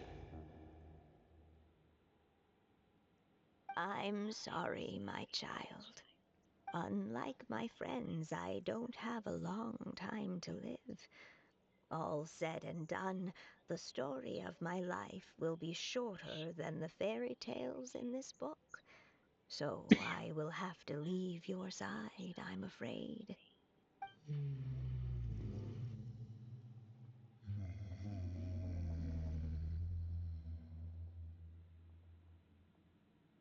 It's okay. It's okay. Once I'm gone, I will become a star in Simulanka and watch over you from above. If you ever feel lonely, just look up towards the sky.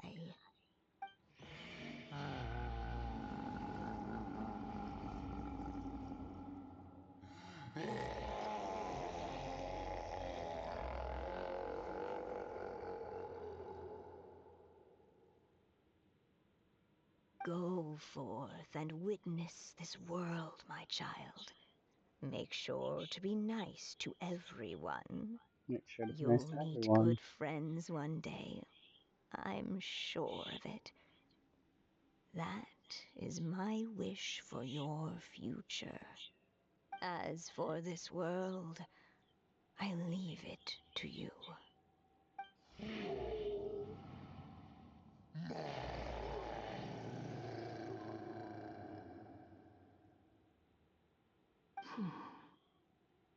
So in the end, you were betrayed too.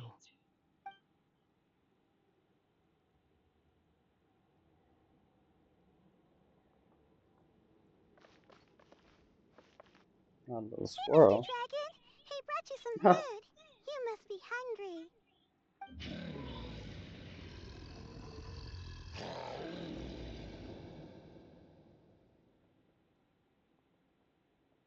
Shh! Quiet! We can't let anyone hear us. Everyone says you're a bad dragon, but you're always nice to me when we play together. You always help me pick flowers way up high that I can't reach. I love just the laughing. It's okay. Just keep hiding here. And tomorrow I'll... Oh no, my child! Help! Somebody help me! Save my child! The dragon's trying to kidnap her! No, Mom! It's not like that! Listen to me!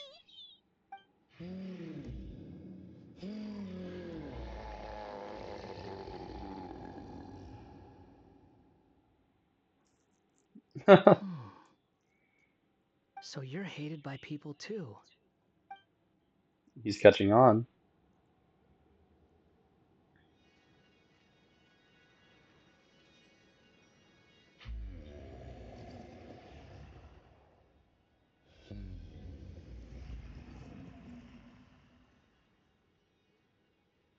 So that's it. That's really your wish? To never have been born at all? That's not a fate you should wish for. Ironic, isn't it, Mr. Redacted? Sorry, I think I'm messing with him.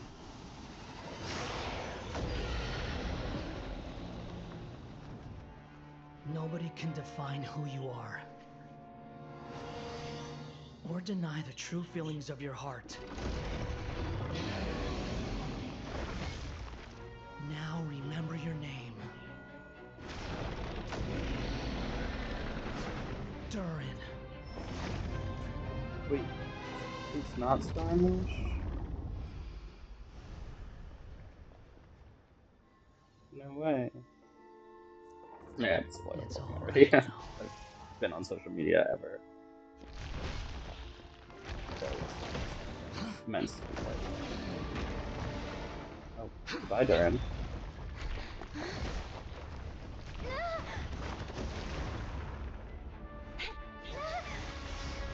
Got it, Traveler. Urara, I thought you didn't come with us.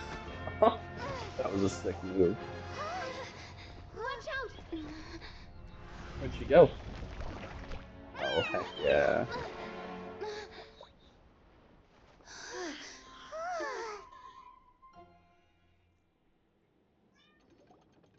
That was a close call.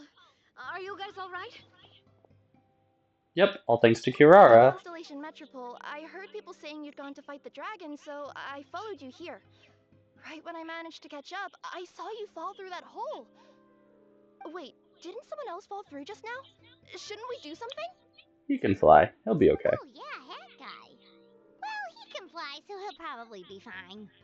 He called Probably. the dragon something earlier. It sounded like he said... Durin. Durin.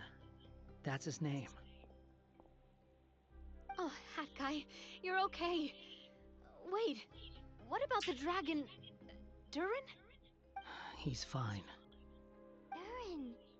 Oh, wait, that's the name of the dragon from Dragonspine, right? The one that became a part of the mountain after being slain by Dvalin? If Paimon remembers correctly, it was created by... Rhindaughter. Right!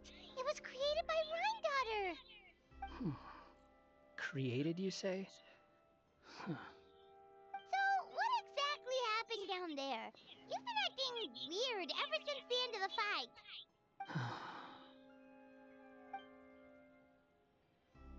Redacted tells you all about what he saw in the That's the mist. truth about Simulanka's evil dragon.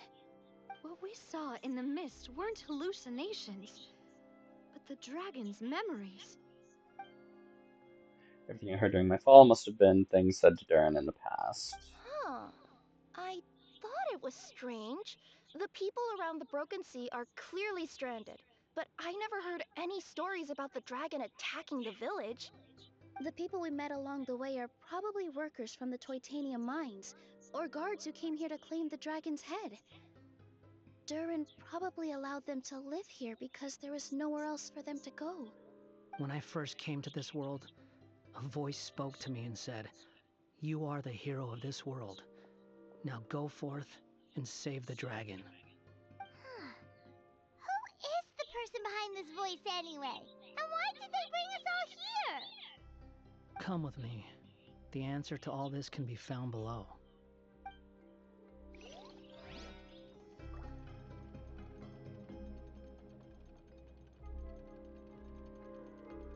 Okay.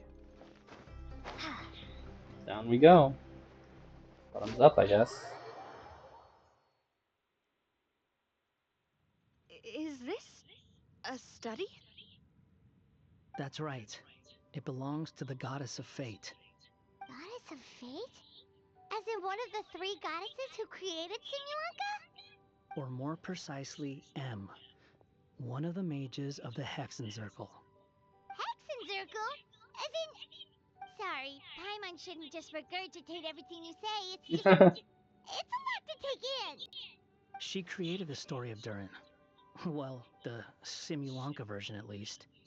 These records should cover most of what you want to know, including the identities of the other two goddesses. Read them for yourselves. Alrighty. Old journal. By all rights, I should have been A, since A is the first and last letter of my name. But Alice overruled me on the basis of seniority and said I should be M instead because of my middle name. She really knows how to push my buttons. Still, her magic never fails to amaze me. I still can't believe she got one of my origami frogs to start talking. Why don't I write a story with origami animals as the main characters? Let's see. Once upon a time, in a magical forest, there lived a group of animals made of paper. Barbie loves looking into the future, so she used her powers to map out the fates of all living things in Simulanka. But knowing the ending in advance takes all the fun out of the story. I think I'll make a bet with her. I believe that one day the people of Simulanka will decide to carve their own destiny. Apparently, she wants to build a statue of herself in the capital city. Always looking to add some pizzazz. Pizzazz. Yellowed letter. My dear sisters, I fear my pen shall soon run dry. Even now, as I write this letter to you, my dexterity is all but failing me. Thank you for enjoying my stories and for creating this world for me. The time we spent together was the most wonderful youth I could have asked for. I always feel so young when we're together. A says that even after I'm gone, the goddess of fate in Simulanka will continue to exist and carry on granting people's wishes. It makes me glad. If you ever want to chat, feel free to pay a visit to the goddess statue. Just don't wish for anything weird. I'm gonna make the weirdest wish possible. I wish for 37 It's flying Simulanka Venus Durin. frogs. And he's looking up at something. A star. This must have been after M passed away. This looks like a mine. Maybe the Toitania miners dug too deep? So deep that they dug right through to the world on the next page. Yeah.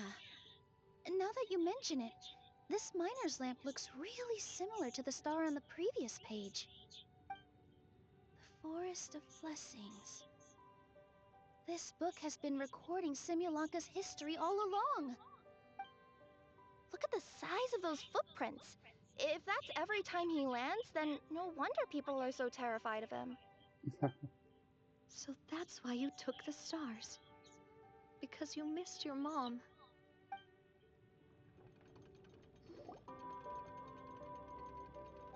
Oh.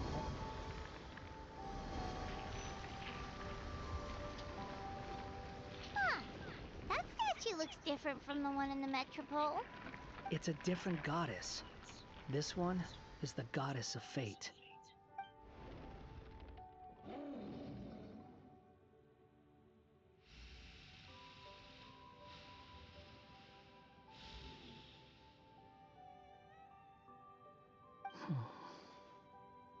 It's all right now, Durin.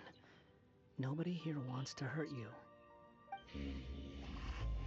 I don't understand why would you say that. I'm the one who hurts people. Don't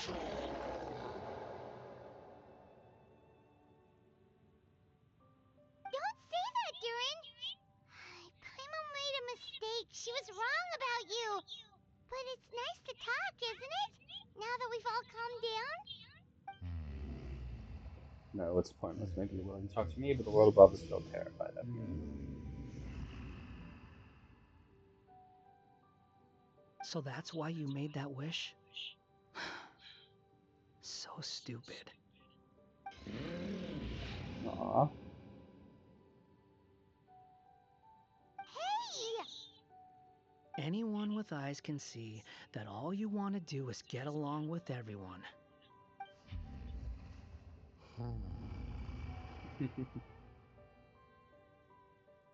You just want to make friends, people to play with, to talk to. People who accept you, or at least accept your apology. That may be true, but I'm not sure the people of Simulanka are Never prepared hurt for anyone. Heck, the something like idea that. I don't never know. even crossed your mind. Sure, you scared a bunch of people half to death, but that's only because they had no idea what kind of dragon you really are. Yeah, if you had a heart-to-heart with them, I'm sure they'd come to understand you and see your point of view. What's the point? As long as I'm cursed with this body, I'll never be able to live alongside them.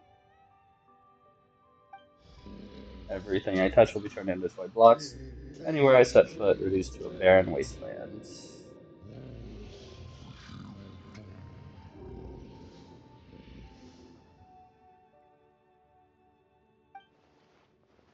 Is there no way for them to coexist, even if they come to an understanding? The curse. Huh? Nilu? Is it your Nilu? true wish to live side by side with the people of Simulanka?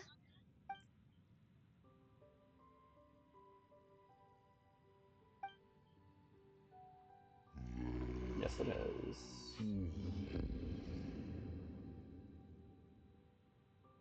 Then close your eyes and make a wish to the goddess of fate. We will help make your wish come true. Huh? But how?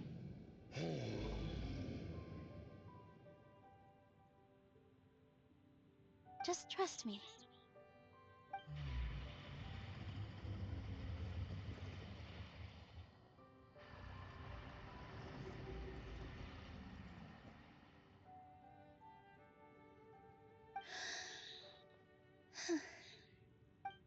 I, Nilu, the Forest Fairy, give to you my blessing and welcome you as a dweller of the forest.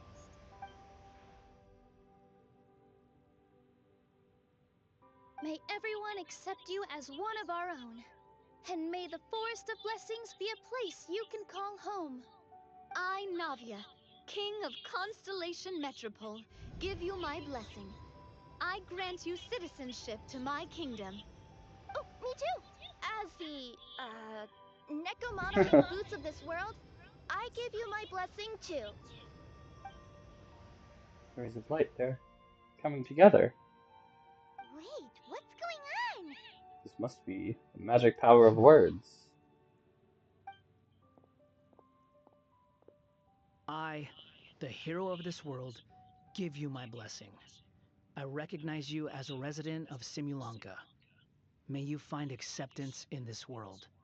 Also, speaking as someone who'd like to be your friend, I wish you all the best for the future. Redacted?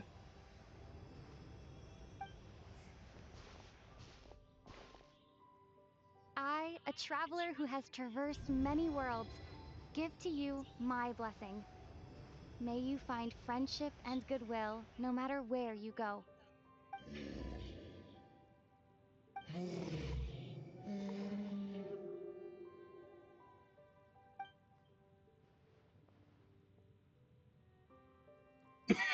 As for this world, I leave it to you.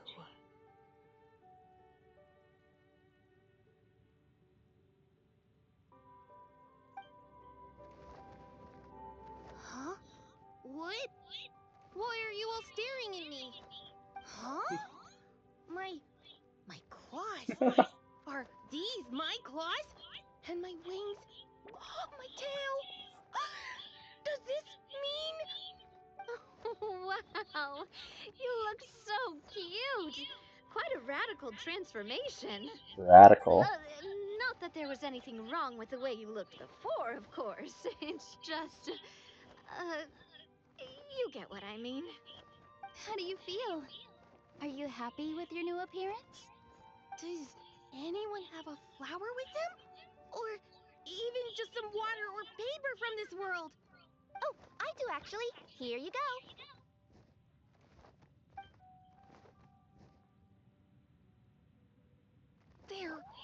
They're not changing. I can touch things without changing them. Hey, that's great! One more flying friend for Paimon! Now the residents of Simulanka won't be scared of you anymore. But what about all the things that I did before? That's simple. Just go out there and atone. You could fill in the footprints you left on the ground, or help the people around the broken sea get home. Okay. And you'll come along and help me, right, Hat Guy? Huh? Why would I do that? Because you said you wanted to be my friend. You little... Gah. Well, maybe I spoke too soon. Huh? But I thought... Come on, hat guy. All right, fine. I'll go with you.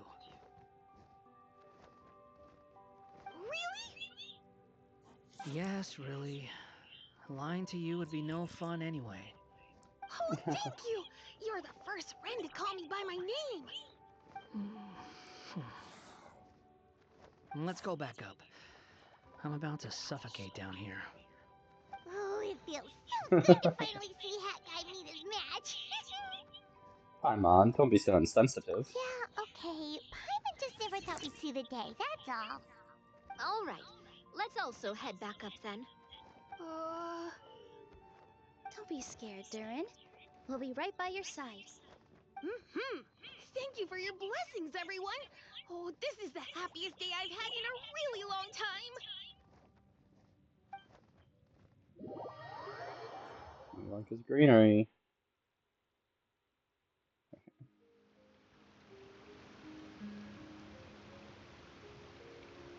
Ta-da! Surprise, everyone! Ah, hello, Alice. Street lamp? Oh my! You mean you still don't remember me after all the times we've spoken? I know that voice! It's Mom's friend! Alice. Hello there, traveler and friends. And Durin, it's good to see you.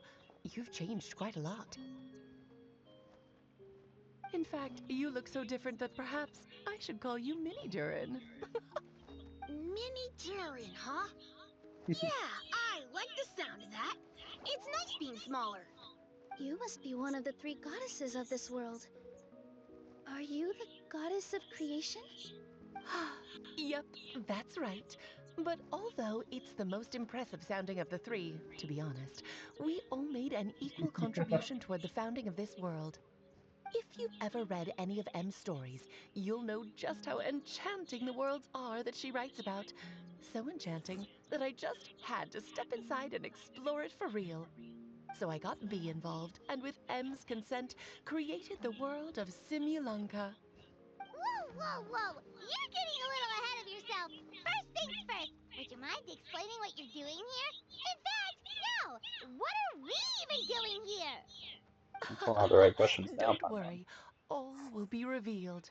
After everything you accomplished on your journey, you're free to ask me anything you want. Let's start with your first question then. I'm here because I sensed a great magic power emanating from the book just now, and I couldn't resist the urge to peek inside and check it out. That must have been when we all gave Minnie Durin our blessings, right? Yes, exactly. In the world of fairy tales, words and emotions often carry far more power than any spell. It's all thanks to your magic that Minnie Durin was able to take this form. Come say hi to me, little one.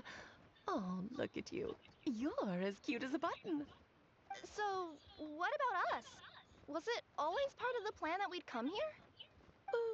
Plan isn't the word I'd use. If you ask me, I'd say fate works in mysterious ways. When Durin of Simulanka made his wish to the goddess of fate, it just so happened that in a world far away, all of you wonderful people were holding a copy of M's fairy tale at that exact moment. And because of your noble and kind souls, you were selected by the goddess of fate to come and save this world. Now that you mention it, that's what I was doing when I was transported here. I was reading a fairy tale to some children in the Fleuve Cendra. I think I just, happened upon an old book and decided to use it as my pillow during a nap in a box. Wow, what a crazy coincidence. Wait, that's not right. How come everyone else got assigned the role except us? Because we were also... Yeah, that was it. We just received the strange book and we had no idea who sent it. Then, the moment we opened it up to start reading it, we found ourselves here. You're the one who sent it to us, aren't you? Oh, is that what happened? Yes, that does sound like me, doesn't it?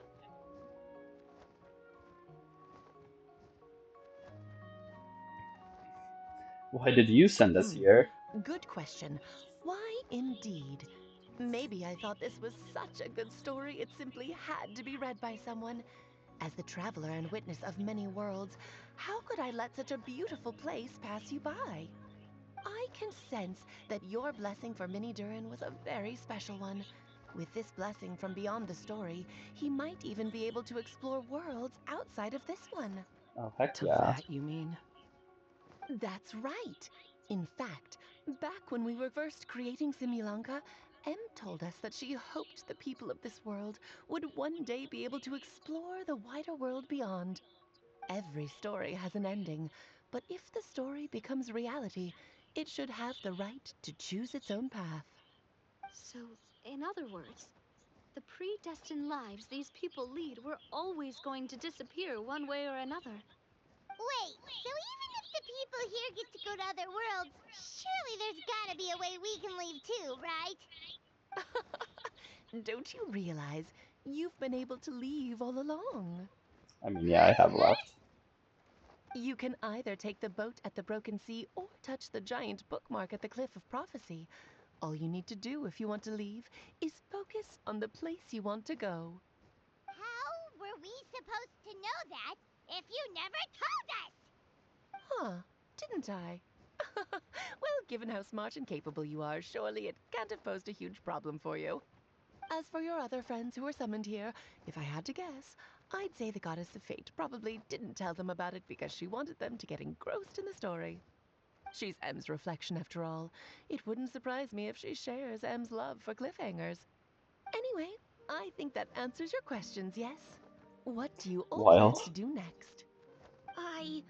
I'm gonna go say sorry to the people of this world. After that, I want to start protecting Simulanka, just like Mom told me to. Now we know how easy it is to get back home. Paimon's suddenly not in such a hurry to leave. Same here. It's not every day that you get to come to such a magical world. I, for one, plan to explore it a little longer. I'm glad to hear it. Maybe I should invite some other friends to join you too. By the way, Minnie Durin, I'm delighted to see you've made some new friends. I'm sure Em would be very proud of you. Now, before I depart, please let me give you a blessing as well. May your future be as rich and colorful as the stories Em used to tell. She's gone. Guess this is where the hero's journey comes to an end, huh? Ah, but it's also where a new journey begins. The adventures of Minnie Durin and friends. Huh? An adventure for me? You bet. For starters, I'd love to introduce you to my other friends in the forest. Even though there have been some misunderstandings in the past, I'm sure they'll welcome the new you with open arms. Huh? Stop looking at me. I already said I'll come with you. Whoa! Look over there! Wow. The stars are beautiful. Huh. I'll bet that's a gift to Minnie Durin from the 3 goddesses of this world. Oh. Thank you, Mom.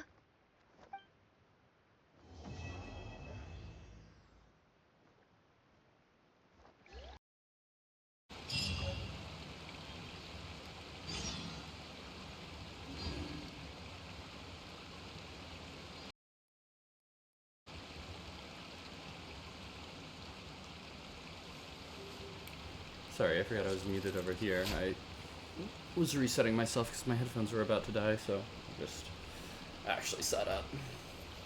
Wait until 2 days later.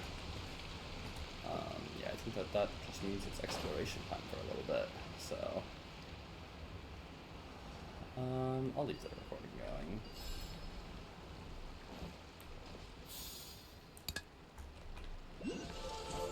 Okay. Easy money. Put this back. Sayu, where is she? There she is. Can I go catch up on my...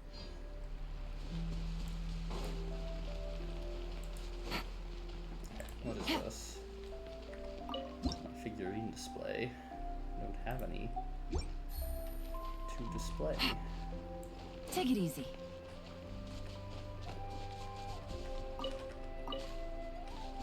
The guessing game Grand Prix is on. That was way too hard. I hear a strange voice. Let me guess. All are welcome.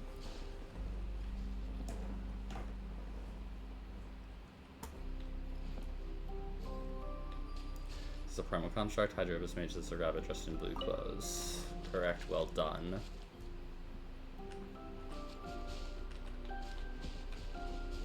Super giant squirrel, Rishblend cat, fox wearing green. Fox, the toy is talking. Hee hee, foxy little fox. Wow! I've never seen half the stuff in here before! I'll go down there in just a minute. Let me first figure out how to get these. Does anyone give me a push? Nice. I got here first. I'm up next.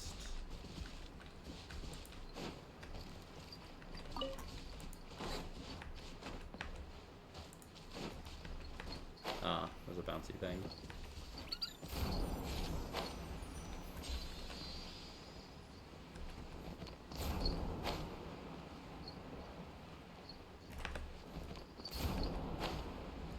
I don't need to bounce on that.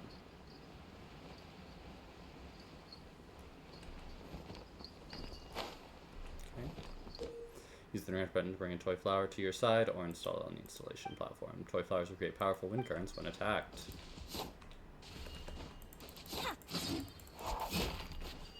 Okay. But what?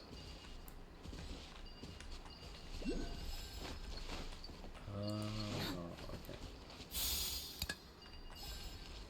So I need to like collect them all or whatever from around here.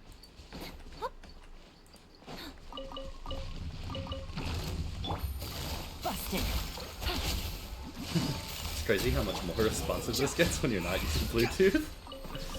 I'm like doing things like crazy now. There we go. Your big 4 flowers shall open your way. Squall and Fury. There's one over there.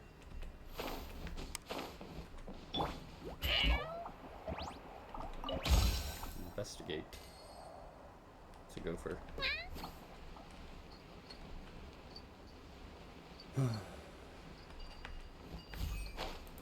Ah. Interesting. No. This one goes here. And this one goes here. Did someone drop their package?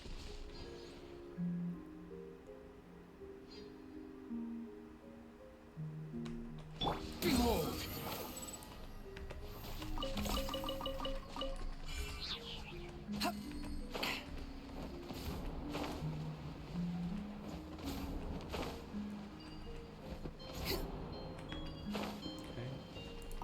Quit following me.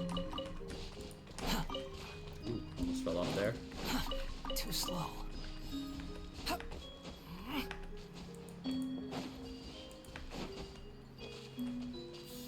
so I have 4 flowers now. But for some reason I think I need all 5. Oh. No. There we go. I'm being silly. Easy money. Okay.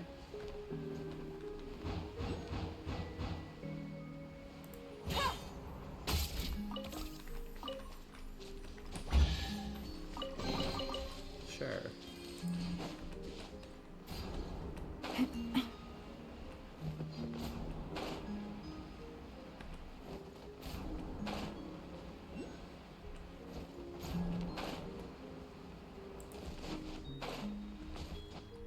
That's almost dangerous.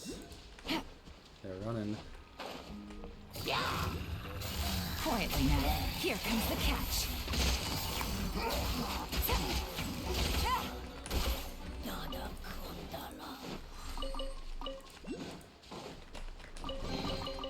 Treasure. One way to draw your target from hiding. Okay.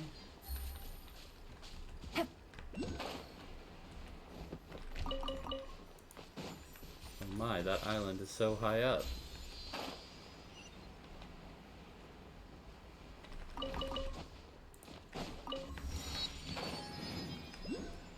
Where is this? Down? Still down?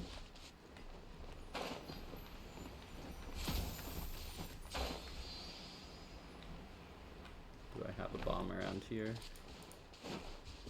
Not that I can see.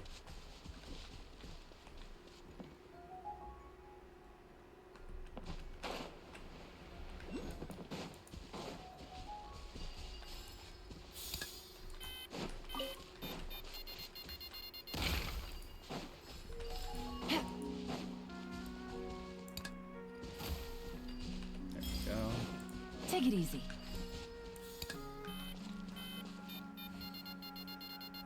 At this point, I'm just causing nonsense for fun.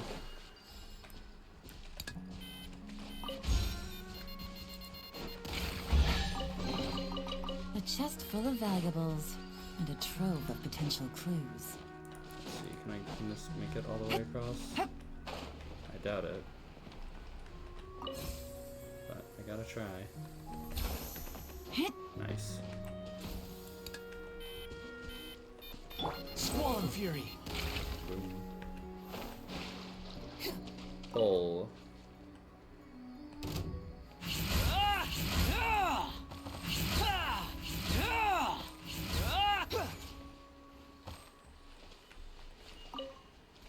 Pull harder.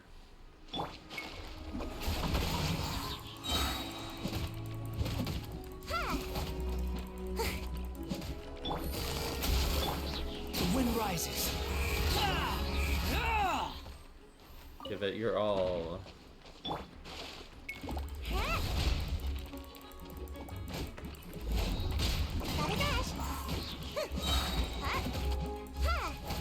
Squall and Fury.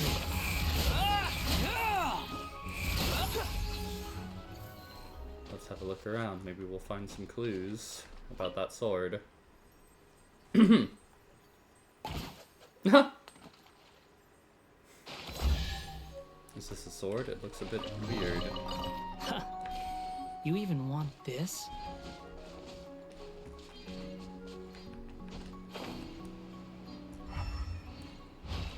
Thank you. Let me check. Oh, nice. 1720. Yeah. Well, no, it'll be fine. I'll go back later. Or not. Behold! I didn't check out much of what was down here. Oh, there was the bomb I was supposed to use. So let's put it over here. And let's reuse that. Oh, I missed. It does create a little wind current.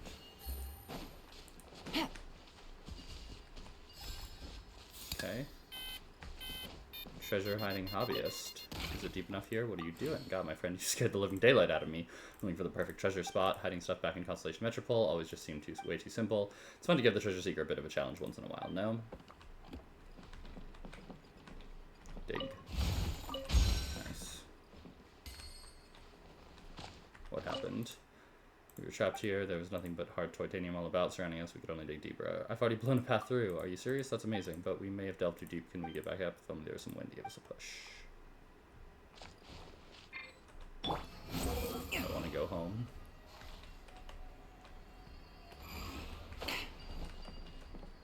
Huh? Let me go. Huh?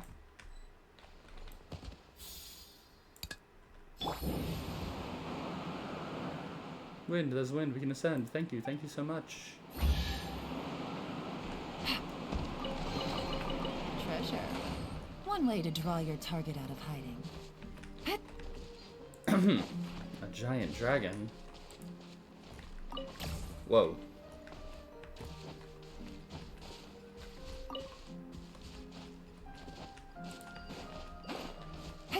What is this place? Where am I?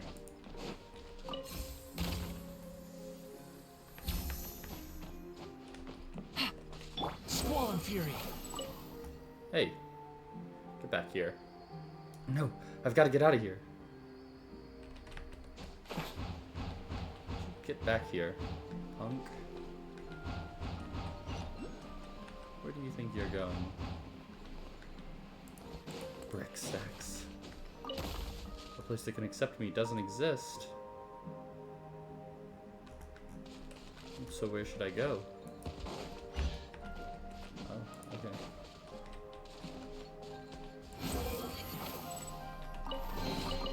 Take it and have fun.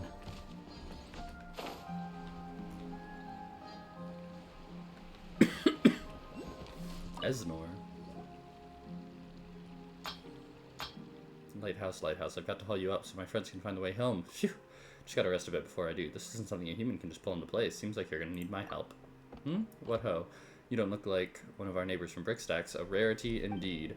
And as far as the name and guarding this here...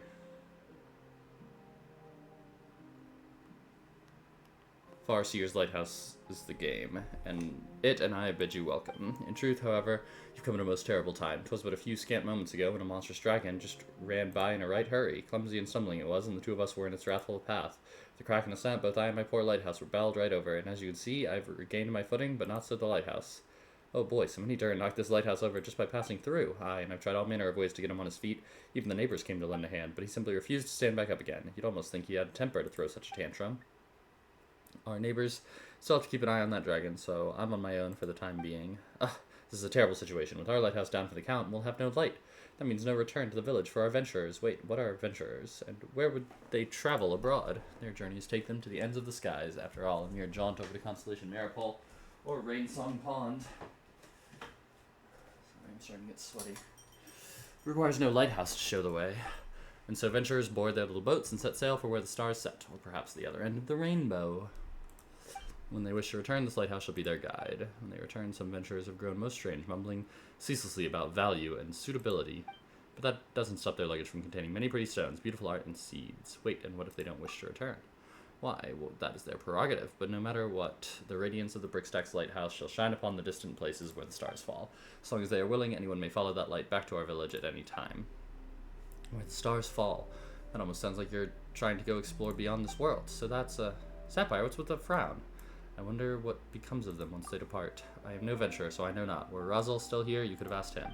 He is the boldest, most inquisitive of our venturers. By dint of the windmill mounted on his ship, he sojourns to places most distant each time, to lands where even the light may fail, and yet he always returns. According to the plan, he, as he related it to me, he should have already returned several days ago. I fear he may have utterly lost his way like my other wayfaring neighbors. Alright, I've rested enough. Now is the time to get our lighthouse back on its feet to shine once more. All our venturers await its guiding radiance to bring them home after all. Dear guest, could I please seek your aid in getting our lighthouse back on its feet? That way his light can shine further still, that it may be seen by more of our venturers. Don't worry, I'll get it done right this instant. I'm just going to check out the environs a bit first. Don't mind me. Hey, are you sure about that? Paimon's not that strong, so she'll cheer for you while you're at it.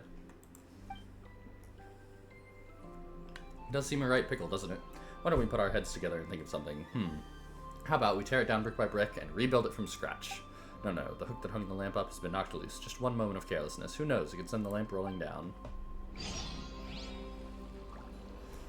Find a way to make the lighthouse stand up. Quit following me. Lift as hard as you can. As Paimon cheers you on, you settle into a steady stance and tighten up your core. Both hands grabbing onto the section of the toppled lighthouse best suited for gripping. Adjust the distance, breathe in, stick out your chest, put your strength into your shoulders. Wait, should it be your shoulders or your back? Well, whatever the case, time to put your back and or shoulders into it. Heave ho! As Paimon comforts you and the lighthouse looks on, you let go for now. Just think of something else already, would you?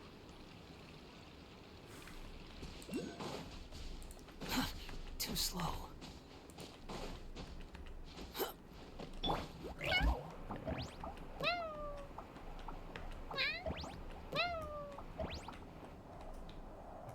Try touching it. Whoa, the lamp really came off. It isn't broken now, is it? Calm down, Paimon. It's still going. Here, Paimon, catch! Wait. Foisting it on Paimon won't stop us from getting scolded. Oh, what do we do now? Wait a minute. Why is the lamp still shining, even after being removed? The reason the lighthouse shone so brightly is that there was a super bright light hanging in the lighthouse. That said, aren't light sources usually super complex mechanisms? That's not important. Since this one can be removed normally, that works for us. And Swarm mentioned earlier that he needs to get the lighthouse standing back up again, because he wants to put the light someplace high so that people can see it. In that case, let's just hang it up somewhere high right now. Hee, that's what Paimon was thinking too. Wouldn't everyone be able to see it if we could hang it up in the sky? If only there were hooks in the sky to hang it on. Perhaps if we had a high-altitude floating island. It's just like when we hung up stars with Navia. It's just a shame that we don't have the Aerial Express with us this time. That's not a bad idea at all. Oh, hey there, Snoa.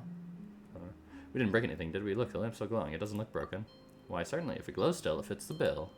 And indeed, you spoke true earlier as well. If we could find a place higher than the lighthouse upon which to mount this lamp, then its light would be all the clearer to see from further away. As it happens, I do know of an island, the highest point in the area. Razel taught me how to survey elevation, and I've already estimated the elevation of all the nearby isles in his absence. To pass the time. If we hung the lamp up there, the light would be visible from far away for sure. That should be enough to allow our venturers to find their way back home. Well, there we go. Solution to our problem. Seems like we're pretty bright sparks ourselves, eh? No way. A simple problem like this could stump us. That said, this Razel guy sure knows a lot. Of course, Razel is the bravest, most inquisitive venturer we have. Not only has he traveled the length and breadth of the world, but he has traveled still further beyond our world on his windmill ship. He often ranges far abroad indeed, even to places where the lamp light fails to touch. But he's told me that no matter how weak the lamp's light is, he always knows where the lighthouse is and can follow it back to the village. But now the lighthouse has collapsed and the lamp's light has fallen beneath the horizon. Let's go have a look at that island, shall we? Let's hang this lamp up high, shall we? I would love to go, but I must stay and keep watch over the lighthouse, for it is the first place venturers come upon returning to the village. Yes, he has collapsed, but I must do all I can to sort things out here. I cannot allow him to receive our returnees all by his lonesome. And then there's Razel. He's been drifting so far from home for so long, I absolutely must give him a hug the moment he returns. So please, dear guest, could you help me hang up the lamp at the highest point possible? I have some savings. Your deed shall not go unrewarded. Razel's that awesome, huh? Leave it to me. Thank you, thank you. My gratitude and more on behalf of my lighthouse and Razel too. I should be here waiting for him and for you.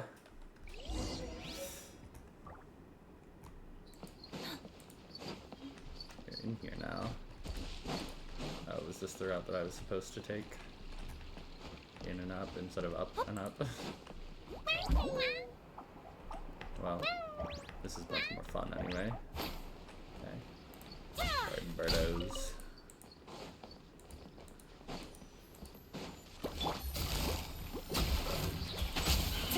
Busted.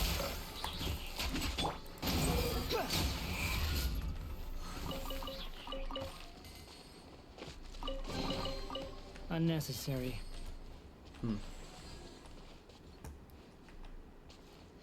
Interesting. Just a bunch of people. Oh. Okay.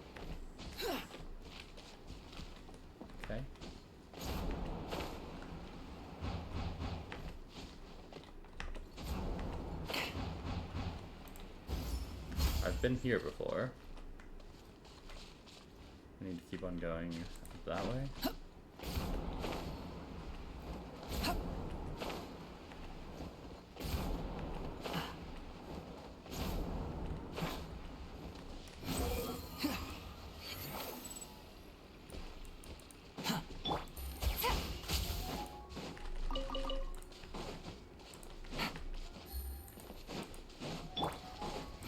Search for. I just want to know what happens. Whoa. What?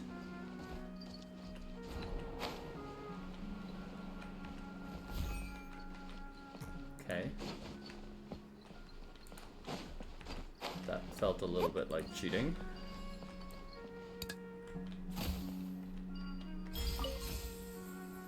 But sure.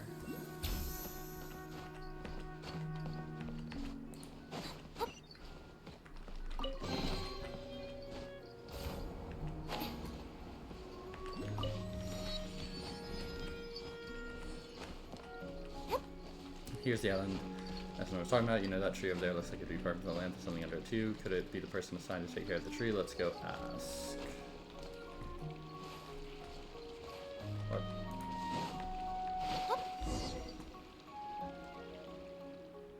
Chauvin, why are you still angry? Perhaps you really shouldn't have ventured outside.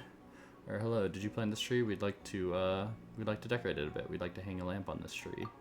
A lamp? Well, putting one up would be nice. Some warm light might do Siobhan's mood some good. Might even put us on speaking terms again. Please do lend us a hand then. If I may lend you one in turn, just say the word and it shall be so. Nice, smooth sailing so far, eh, Zapire? Come on, let's get this lamp hung.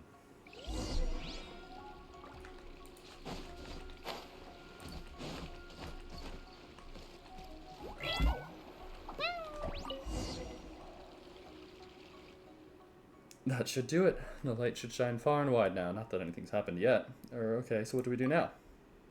We wait, of course. Maybe those adventurers have seen the light already, and we are on their way back as we speak.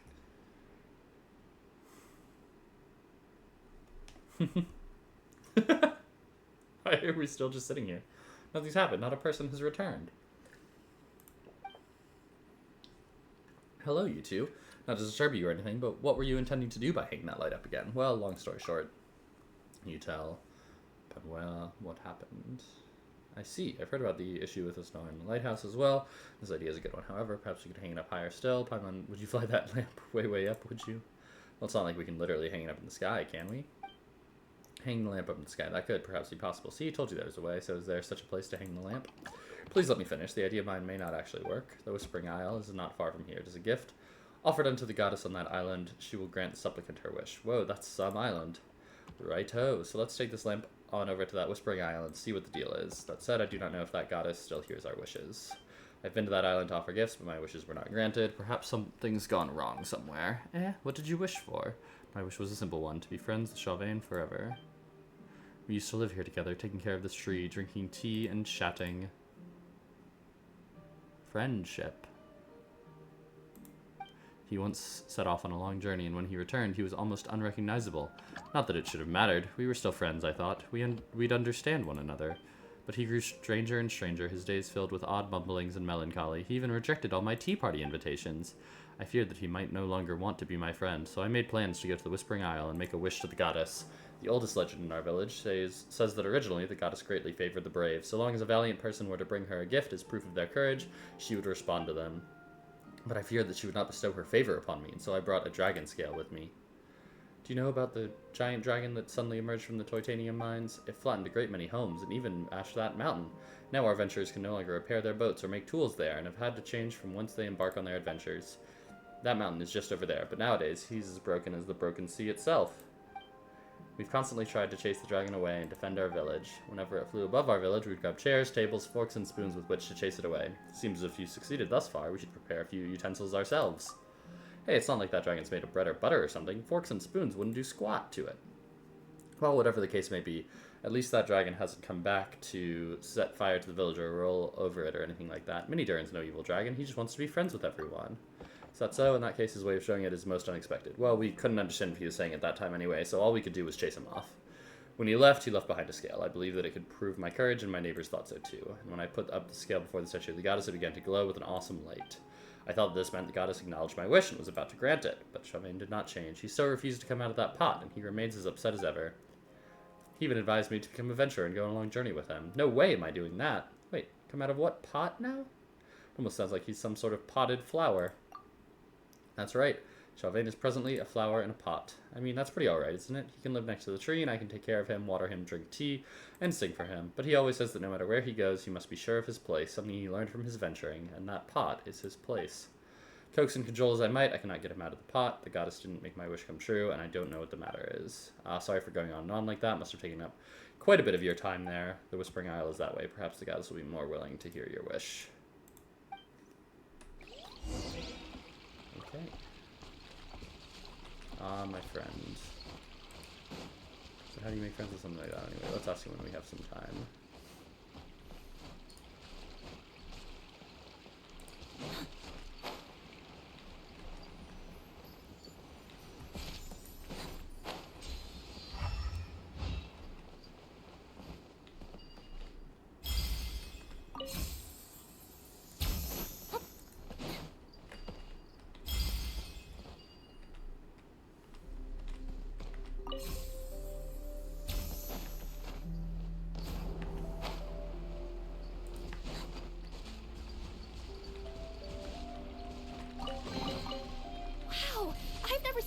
Stuff in here before.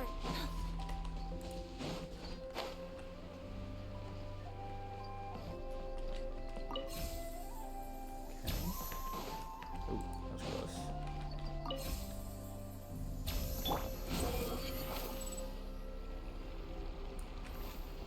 This one's way too strong. Let's look off to the side first and ignore that little flower inside for now. Can't do anything there.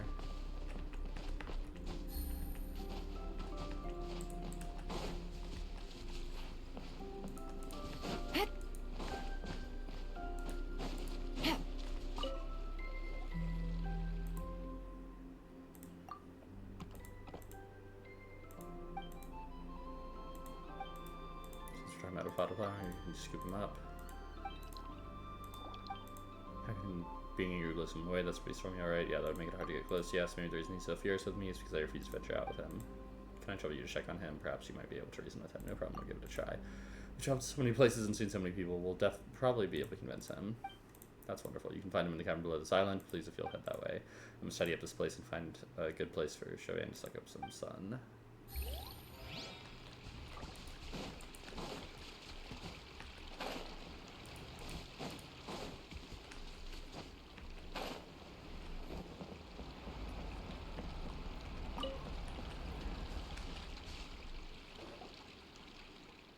And finally stop. Listen to us, please. Pippin will have something he'd like to tell you. Fine, I'll just listen to what you have to say, but before that, look how shocked the two of you are. I'm sure you're dying to ask, how can a flower speak? Or perhaps, how did you turn into a potted flower? Do people usually ask that? Outside, yes, many. After I returned home, no one has asked. By outside, do you mean outside this world? I've heard that you only became like this after venturing. Well, look who's so well informed. I suppose Panuel must have told you. That's correct. I became like this while I was venturing. To borrow a phrase from that Razzle, this was the change I chose to make. Paimon gets changed, but why change into a potted flower? Could it be because you really, really like plants? Your dream is to become a botanist? No, I just wanted to find my place. I met many people outside this world. They were chefs, florists, teachers. Almost everyone had found a place. It made them feel at ease. That was how they all managed to establish themselves in life. And me, all I could do was venture, but I never thought of finding a stable place for myself. This flower pot is your place. Exactly, you catch on quick. As a flower in a pot, I'll always have a place that puts me at ease. But since I already got myself a pot and a place that belongs to me, why do I still want to go out venturing? I'm a venturer after all. Without venturing, is there anything else of value I can do? I don't get it. The more of the outside world I see, the less I understand. Between having a place and venturing, which is more important? The more I think about it, the more my head hurts. And when I talk with Panuel, I always duck his questions. I'm afraid of misleading him. If he loved venturing, would he grow to hate it after seeing me like this? He's my friend and always will be. I must be honest with him, and I have answered all that he has asked, including that the reason I became a flower so I could have a place that made me feel at ease. Perhaps my answer upset him, or perhaps it's because he doesn't like the way I am now. We are growing apart, but as I am but a potted plant, I cannot go up myself. But it's probably for the best. I'm sure Penwell doesn't want to see me anyway. He must be angry with me. Oh, so that's what's going on. You both think the other one's angry with you, and so you aren't willing to meet. What, you mean he isn't mad at me? That you two are thinking the exact same thing. He actually thinks you're the one who's angry at him. You tell him all about everything that they're thinking. Skies above, how could I ever think of such a thing? I've never wanted to see him upset, and even should the corners of his lips switch downward, my heart should be utterly shattered. Dear guest, I must ask you to bring me up. I beg of you. I must see him with all haste. I cannot wait another minute. No, not even another second. I was waiting for you to say that, my potted friend. Heaven was waiting for it too. Off we go. It's been a while since our last adventure. Oh, Paimon wonders how many... This is not the place I should be right now. Let's go to the Forest of Blessings and take a look. Okay.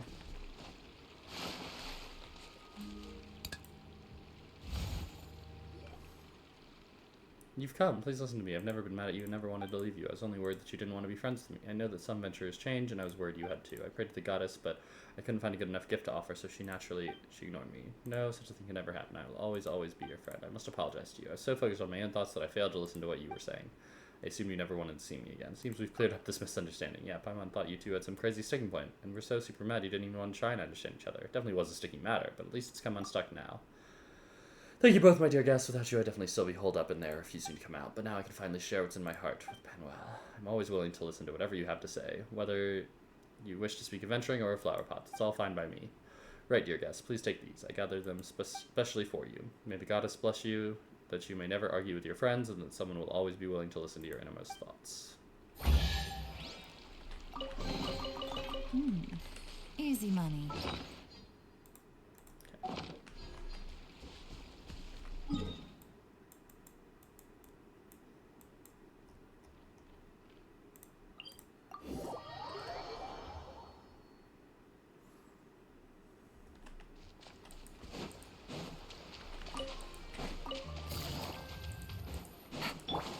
The wind rises.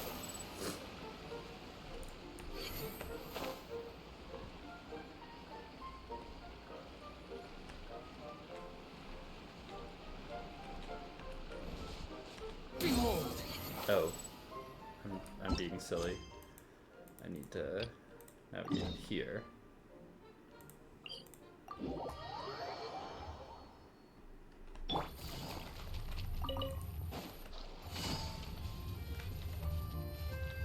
Whoa. Jean and Kaya? Here's your 2 magic tonics.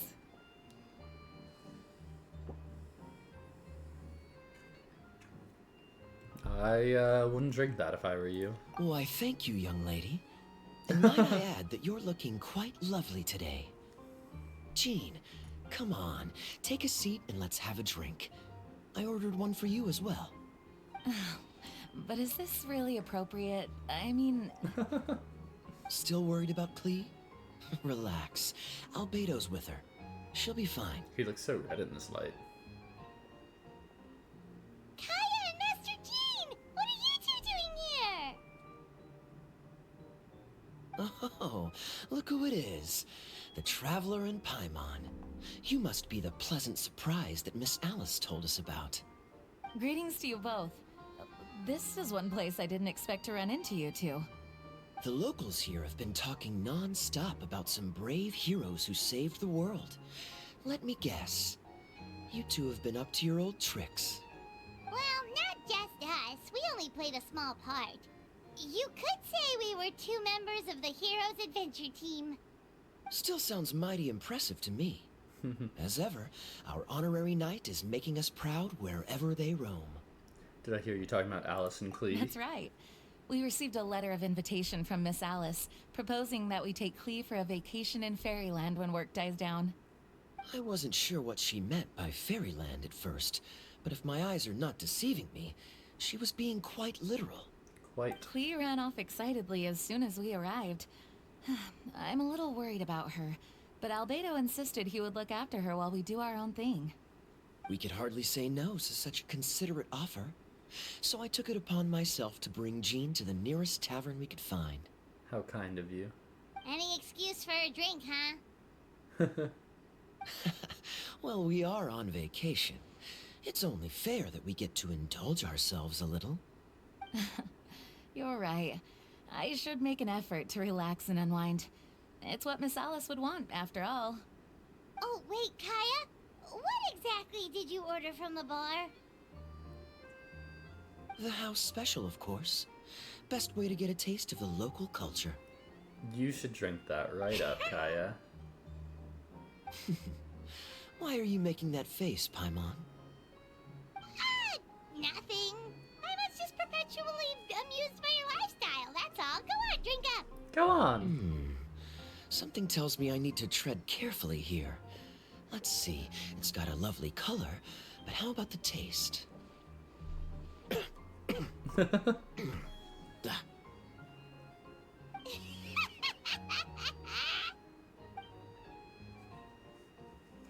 I think maybe I'll pass. But it's such a shame to waste it. All right, Paimon. Well played. Well, Paimon got burned too, if it's any consolation. It's nothing personal. Oh, by the way, we weren't the only ones who got invited here. I saw Kale earlier. She didn't see me, though. She was making a beeline for that big tree. The big tree? The Kingdom of Breezes and Bells, you mean? Oh, this is turning into a huge reunion! Maybe we should go say hi to her! All right. Well, give her my regards. Will do. Enjoy your vacation. Thank you. Enjoy your time here, too.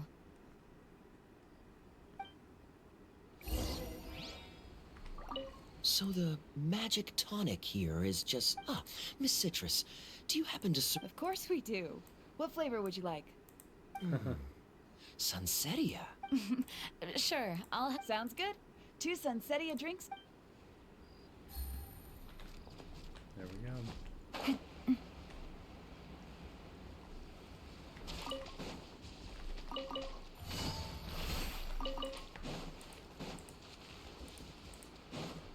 The wind rises.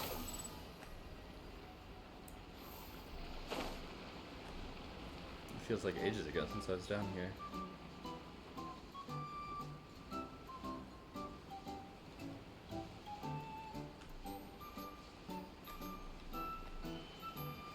Anyone want to play grab the berries?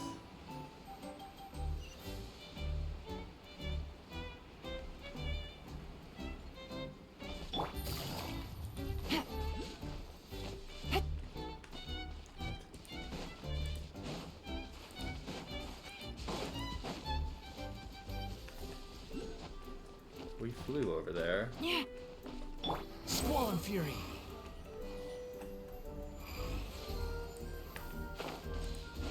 Oh, I should probably get the teleporter while I'm here, even if I'm not going to start the quest.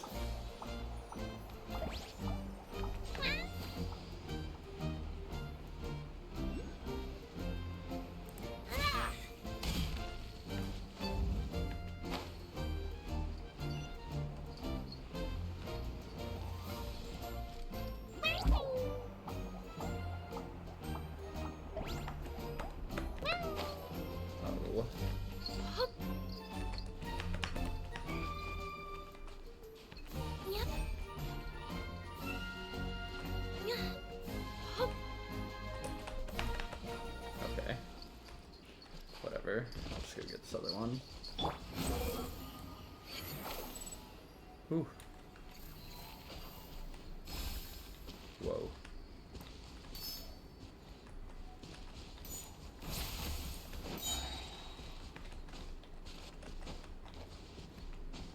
Wait, can I like make it hit this thing? What? Quit following me. I don't know what's going on.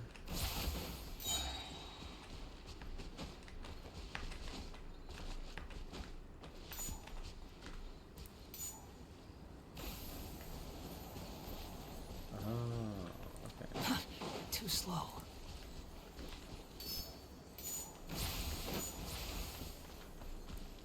There we go.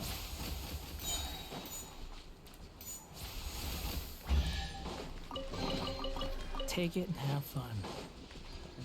I will. The wind rises. Ooh.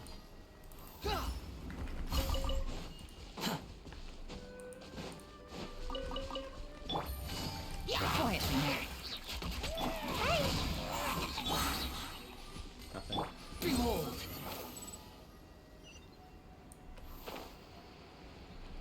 Oh, Kale. There you are. Take it easy.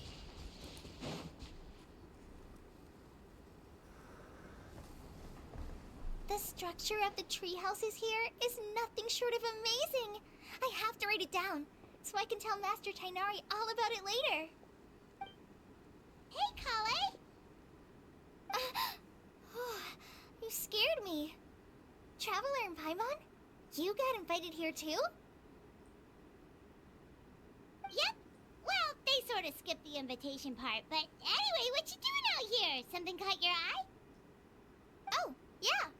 I'm trying to observe and summarize the structures of the trees here, and also the animals that live here. Well, the residents, I guess? I still can't get over the fact that they're all someone's origami handiwork. Once a forest ranger, always a forest ranger, huh? Not sure you'll be able to apply much of what you learn here back home, though, with this being a magical world and everything.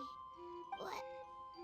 Over there, by the giant footprint. Have those houses always been there? We don't care about Those? footprint, just the houses. The local flying squirrels told me that they were built by a small dragon and some guy wearing a hat.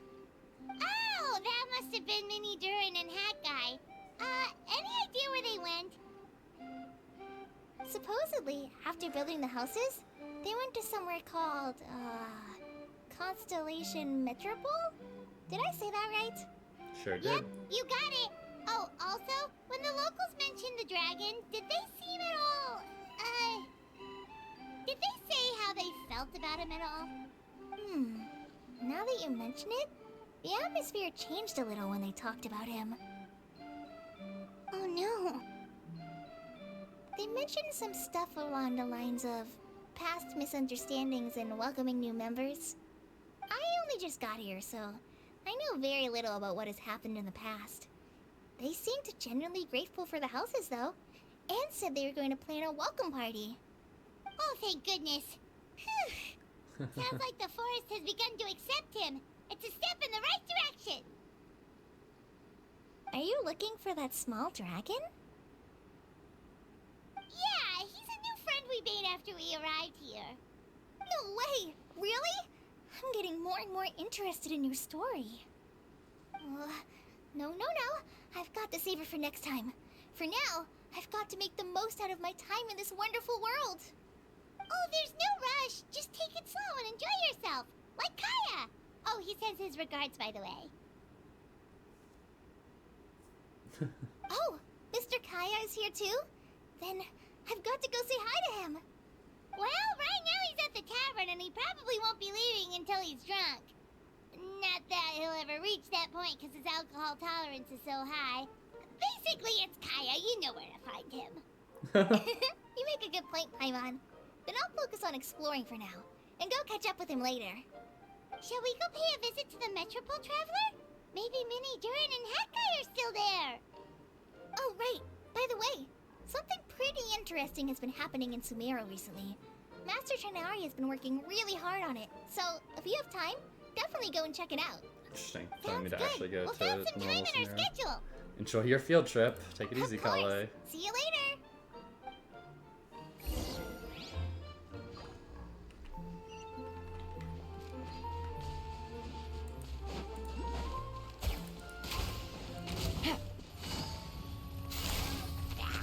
Oh, I didn't get him.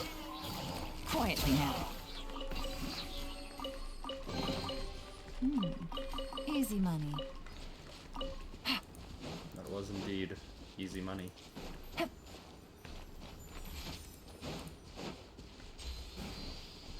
Give it a go. Oh, what?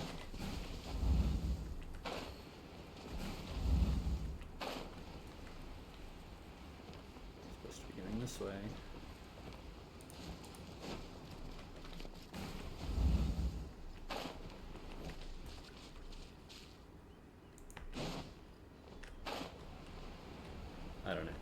I know where I'm supposed to be going.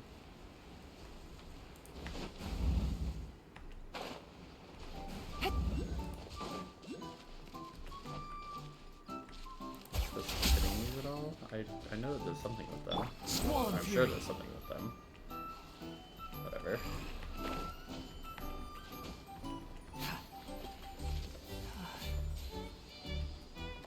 Behold!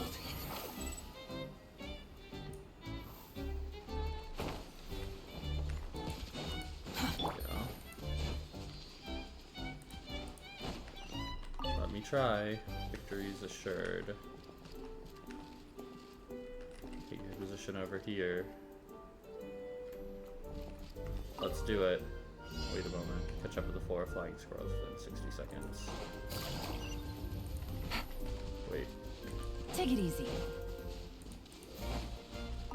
Got you. Take it easy.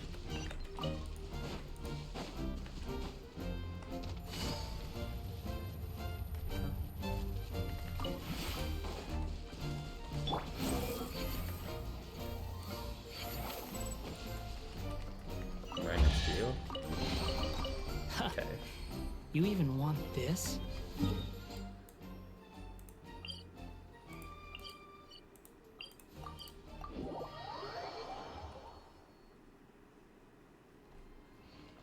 Oh, thumbs up.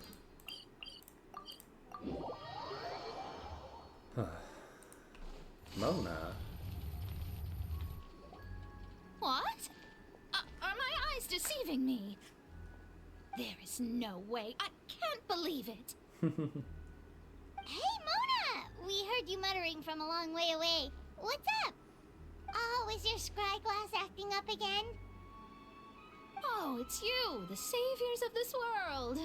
My scryglass is fine, but I'm not sure I can say the same about my eyes. Look! Look at this statue! What? Is it broken or something? Looks fine to Paimon. That's your master, right? AKA the goddess of prophecy? I refuse to believe it. There's no way that old hag looks anything like this. Maybe she did when she was younger. When she was younger. Oh, actually, now that you mention it, this does remind me of the fashionista phase she wrote about in her diary. She can't hear me, can she? I swear I just got chills down my spine. Either way, it's probably a little rude to talk about her right under her statue. But how do you know it's a statue of her if you never saw her as a young woman? I did a quick scry when I came into this world, and when I saw the stars' reflections, I was at a loss for words. It looks like fate in Simulanka is based directly on Tevat. A projection of real-world fate to form an image of reality. Or in layman's terms, basically the creator made this world inside a mirror or a lake, and this world is the reflection. The reflection. Still sounds pretty impressive. The more I scried, the more familiar everything looked. It's her work, there's no doubt about it. Even so, everything's far more complex than I'd imagined. Trying to decipher it all is giving me quite a headache. I also asked the locals about her. They call her she who has dominion over the stars and the course of fate itself.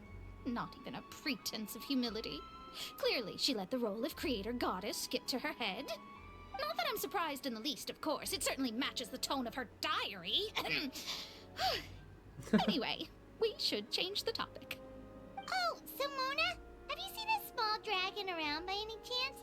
He's about the same size as Paimon, but with tiny little wings. Ah, you mean the one that caused all that trouble? I haven't seen him for myself, but I heard that he came to the Metropole not long ago to formally apologize for his actions. Apparently, he brought a huge stash of Toitanium and plant oil to make amends. Most people accepted his apology, although there are some who said that they'll reserve judgment until they've seen how he acts in the future. Oh, okay. Do you know where we could find him? One moment.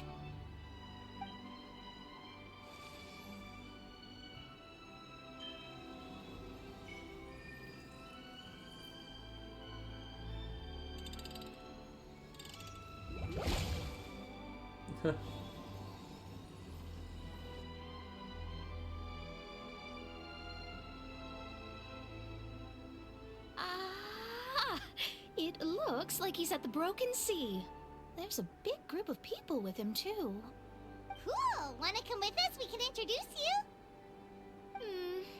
I think I'll sit this one out. This might be the closest I ever get to meeting the old hag in our youth, so I think I'll spend some time seeing what else I can glean from her grand design. You guys have fun. Be careful, Mona. Thanks for your astrological assistance. What do you mean, be careful? Now you're making me nervous. We'll be off now. See you later, Mona! Goodbye.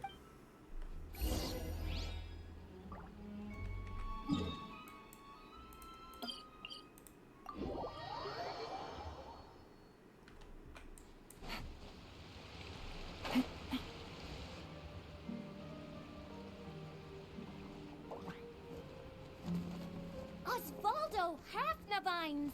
Does thou see what I am seeing? Tell me that my all-perceiving Aug de Verurtelung deceiveth me not. Your eyes see true, mein Fräulein. Very well. Then, as sovereign ruler of the Immenachreich, I extend to you both my greetings, O Night Dragon from the land of the Thousand Stars and his hat-wearing servant. Who did you just call a servant? What mein Fräulein means to say is, hello, it's a pleasure to meet you. Pleasure to meet you too. But Hat Guy's not my servant. He's my friend. Now you're over-explaining. Hat Guy, Mini Durin! Found you at last. Whoa, and Fischl's with you too? Oh, greetings, Outlander blessed by the Immenachreich. How honored you are to meet your prinzessin beneath the stars of another sky. Clearly a decision made by fate itself. I echo your sentiments, Your Highness. It's great to see you too. Miss Honorary Knight, Paimon! Klee.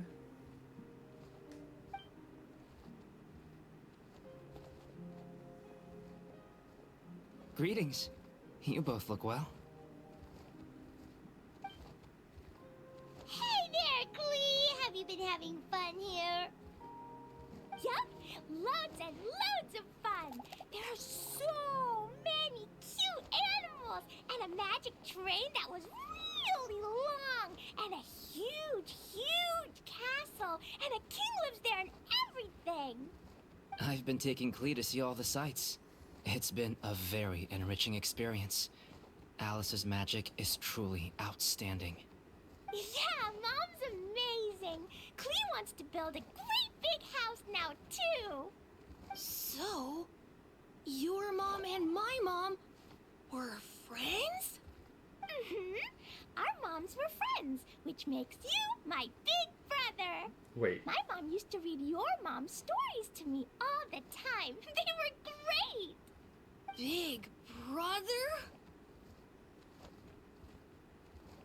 You're part of the family now. Wow. Thank you, Klee. Can I go play with Klee, Hat Guy? Suit yourself. Albedo, can I? Go on. Just don't go too far away. I'll come pick you up later. Yay! Come on, Mini Durin! Do you want to come play with us too, Fischl? Your prinzessin accepts your invitation. Rejoice!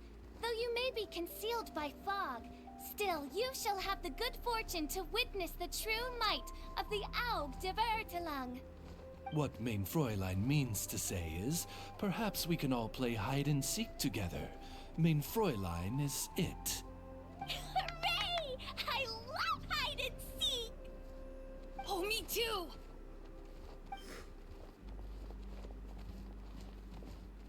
To return to our previous discussion, Mr. Hat Guy, you were telling me about a prophecy? I heard B talking to M. What she said was... Since you're so persistent, let me tell you a secret. Our child will one day rise from the dead. Is she saying that Dragonspine Durin will come back to life? Winter event in Dragonspine? I'm shocked. I only heard it in a memory. so don't hold me to it. Understood. My recent observations at Dragonspine lend credence to this prophecy as well. Durin's heart has slowly but surely been growing in vitality. The process is extremely slow, but the trend is clear. What should we do? To start with, plan for every potential scenario, including, of course, the worst-case scenario. I am well aware of Durin's past, and I sincerely hope that things never escalate to that point. Still, we need to be prepared for every possibility. If the prophecy is true, and Durin's heart will one day beat again, I'd like to hope that whatever rises from the dead is no evil dragon, if you understand what I mean. Kind of? But not really. And so, when the time comes, Mr. Hat Guy, will you and Simulanka's Durin be willing to lend us a hand in our hour of need? Huh? What's this got to do with me? You saved the Durin of this world. I don't see that as a mere coincidence. If there is any meaning to be read into the actions of the three goddesses, beyond fairy tale whimsy alone, I can only boldly speculate that the fate of this reflected world may have a reciprocal effect upon our own world. If Durin of Dragonspine will soon come back to life, we will need many Durin's help, as well as yours, given that your fates are now intertwined. Well, that's a nuisance. To be sure, it certainly won't be easy. Albedo! There's a flying paper ship over there! Can we go see it I don't think that that's a great thing for you. Sure. 2 seconds, I'll be right with you. Please give my suggestion some thought, Mr. Hat Guy.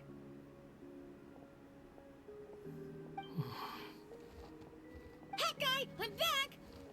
Huh? What were you guys talking about? Nothing. Huh. Okay then. Let's go join the others. Everyone's going to check out the new origami ship. The new origami ship. All right. I'll be right there. Redacted, are you worried about Durin? Why would I be? Do I strike you as someone who cares about other people's issues? Yes, very explicitly. Now that he saved Simulanka's Durin, maybe he'll be sympathetic to the Durin of our world. Quit trying to guess what I'm thinking. I'm leaving. Okay, goodbye. Albedo was right. He needs time to think about it for himself. Winter event? Oh. Aww, what a lovely little boat! Why do her eyes look like that? The forest fairy helped us make it. I just realized there's a lot fewer people around the Broken Sea now. Guess most of them have made their way back to the Metropole. Does this boat have a name? I can't see one anywhere. Huh? A name? Name? Every boat has a name. At least, all the ones I've seen before. They're usually symbolic names that represent something aspirational.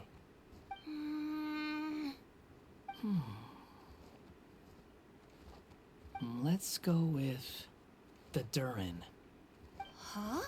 You want to name it after me? Not another you mean Durin. to wish Mini Durin a safe voyage as he sails into a new chapter of his life beyond this world? Your princessin approves. Let this vessel bear the name of the most esteemed dragon of the night. The Durin. Let's call it that then. Thank you, Hat Guy. Thank you, Hat Also, Guy. can I ask you a favor? Go on. Remember how Mom's friend said I should be able to leave this world? Well, I want to pay a visit to your world. Just a quick trip, can we? Huh? Is that a no? Paimon thinks that's a great idea. If the people of Simulanka are allowed to go to Teyvat, then what's the problem with taking Mini Durin there for a visit? I'm assuming I'll have to be your bodyguard while we're there. I can protect myself. And I'll do what you say. I won't fly off on my own, I promise. Please, can I go? Please. It'll be up to you to stick close. If you disappear on me, don't expect me to come looking. Got it! I'll stick close! Why don't you take the Durin? Now you've given it a name, it'll be a maiden voyage for the boat and a brand new journey for you. Are you leaving, Mini Durin? Okay. Well, make sure you come visit me in Mondstadt so we can play together again. Klee will draw you a map to show you the way. Though our time together has been as fleeting as a ray of light in the depths of the long night, the Immonokreich will welcome you with the grandest of music ceremonies on the occasion of our next reunion.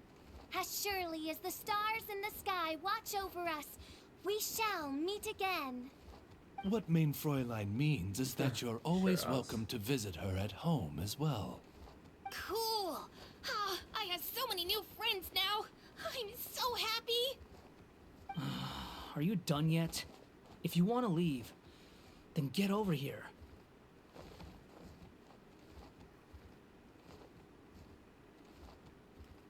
Take care. Thank you, everyone! Thank you so much! The blessings you gave me are more precious than any treasure, and more beautiful than any fairy tale! Next time, it will be my turn to make your wishes come true!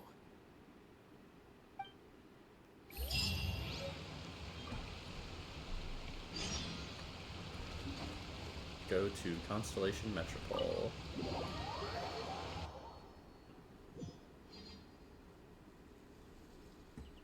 And then I can just go back. Already got everything in this area. Okay, I know where I am now. Where did it want me to go now? Okay, the rest of the stuff is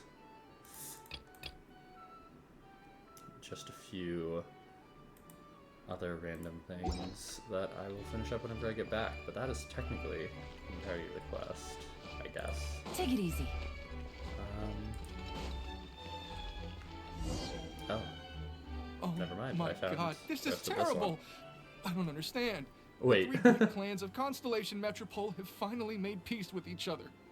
Who could have done this? What happened? Oh no, someone's lying on the ground! Cappe! How did this happen? Cappe, you idiot! Wake up! You need to revise your last words or everyone's gonna start suspecting me! Oh, yeah. Last words? What did he say? If I wind up dead one day... If I wind up dead one day, the murderer was Boberano. Ugh, you could have at least pretended to not remember it. I'm sorry, Boberano, but this is an interrogation.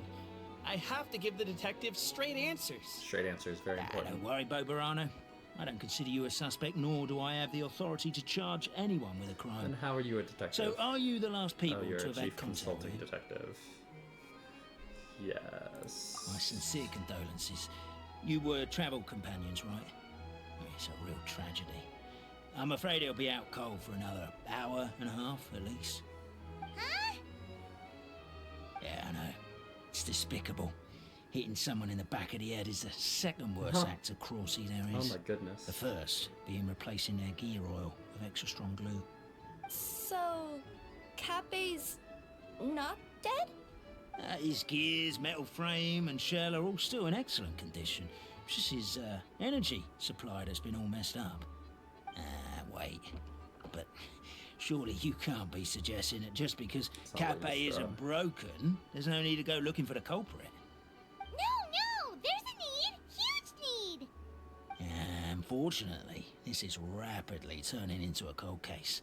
There's no evidence and no witnesses. Unless there's an official clockwork pedestal or the goddess of prophecy around here somewhere. Excuse me. Then suddenly the long-lost dragon of old flew across the sky. Where? I didn't see anything. Wait, why can't I move? My mistake. It was just a cloud. Or a bird. Or something. If only we could turn time backwards and replay the crime. Isn't that one of those, clockwork socket things right behind you? Ah, so it is. No wonder everyone here is suddenly struggling to move. Traveller, if you please, let's recreate the crime scene. Alrighty. Watch history repeat itself. The crime scene's too chaotic. I can't make heads or tails of it. Okay, so he's standing up, having a normal one. They're all standing there now.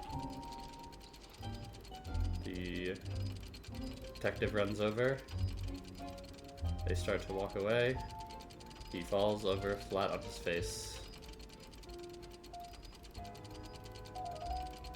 The detective runs around and checks on him.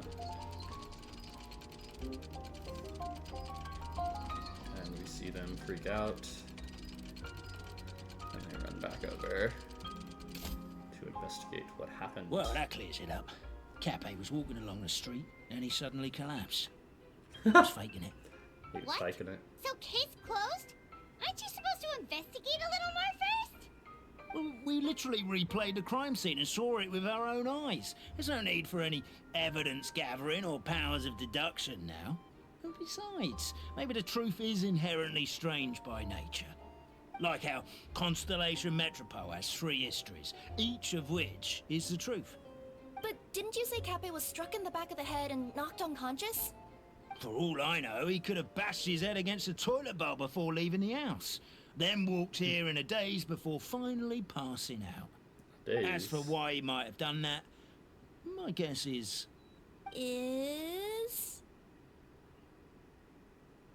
With the Supreme Clan question left unanswered, and the tension in Constellation Metropole suddenly wiped away, he was looking to create a new source of conflict. New conflict. Only then would the city feel alive again.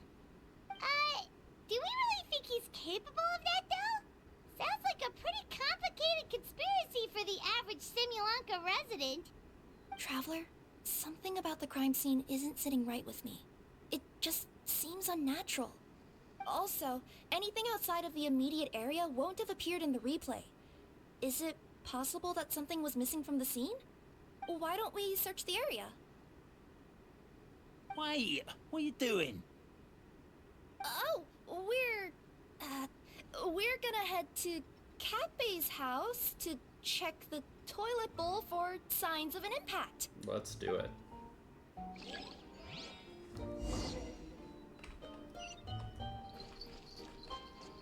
Where did my spear go? Hello there. Have you seen my spear by any chance?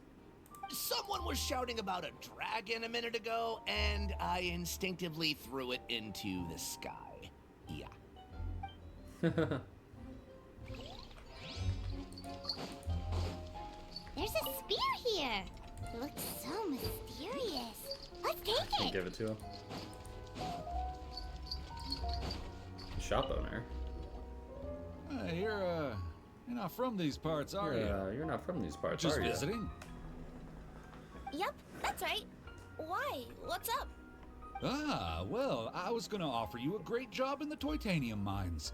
A safe and secure working Very environment. safe, very secure. Doesn't sound very safe. At least not as safe as being a courier.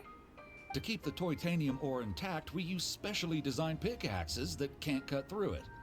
Even if you struck a person with it, it wouldn't so much as leave a scratch. And in terms of labor intensity, the work has been rated as Class 2 physical labor by a reputable organization. Even cats can do it. I'm not. Never mind. I give up. Welcome to Paimon's world.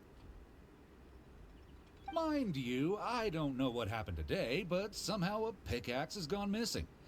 Maybe one of the giant guards broke it down, so someone took it to perform a rapid resuscitation procedure. Sounds pretty brutal for a first aid technique. Still, a missing pickaxe. Huh. Is it just me, Traveler, or does it seem kinda suspicious?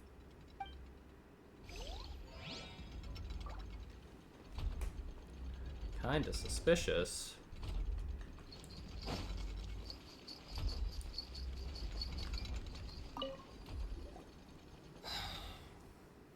Come here. Whatever it is you were looking to buy, please do come back tomorrow. It's just, I have to close early today. What? A bottle of growth serum has gone missing. If someone's stolen it with the intention of harming others, the consequences could be disastrous. There's a whole investigation into it, so I gotta close the shop while I do an inventory count. If it turns out I'm wrong and I miscounted, I could be charged with filing a false report and disturbing the peace. Obviously. There's a strange potion bottle here. Looks so weird. Let's take it. A pickaxe? What is it doing all the way down here? So we found them all. Let's say one of these was the weapon used in the assault. Which one do you think it is? It's the pickaxe. If it was the pickaxe, Cafe sure is lucky it's not still lodged in his head. Actually, you're wrong there, Paimon. The foreman at the mine was just saying, this kind of pickaxe is designed not to damage titanium, so it couldn't cause any superficial damage to residents here. But you could probably knock someone out if you hit them hard enough, and it wouldn't leave a scratch. Let's take this back to the crime scene and replay it one more time. Ah, you're back. How was the toilet at Cape's house? Toilet? What about it? Oh, yeah, forget that. Show the pickaxe. What's this about? What are you trying to say? We thought the way Cape fell looked odd, so we searched the area for suspicious items and found this. It could have been deliberately placed out of range of the crime scene so it wouldn't show up when we replayed it. Now we've retrieved it, we were gonna replay it again. You don't mind, do you? I just remembered I forgot to turn off the clockwork switch in my kitchen. Yeah, I think I'll just, Oh, no, you stay right there.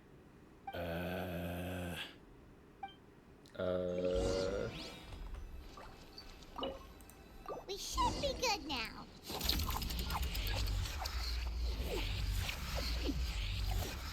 Oh, where'd the pickaxe go? It's gone. He has it now. Oh.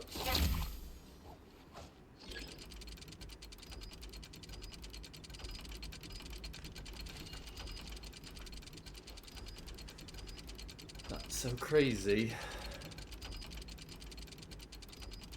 Why is it?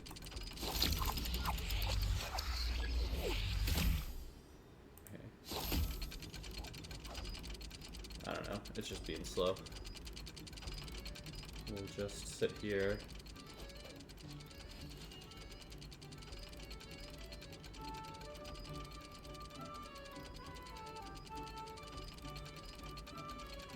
He's walking over. They walk away.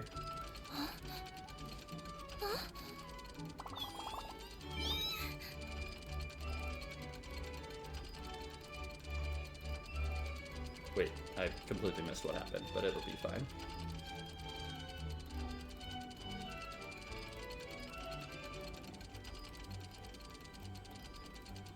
So you're the attacker! Yeah, we knew that. So, it was you!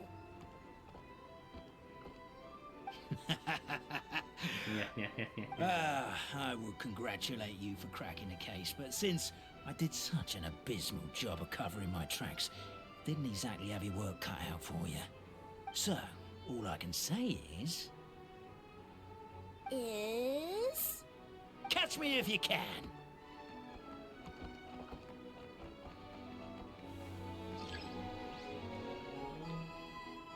Uh-oh. We have a runner! That's it! Let me at him! The would-be Marquis of Carabas dispatched the Necromancer in boots, who ran off in pursuit of the poor little minion. Whoa. How'd you manage that? Minion's poor little lower back was protesting painfully against the intense physical activity. He decided to take the elevator, giving him a moment to catch his breath.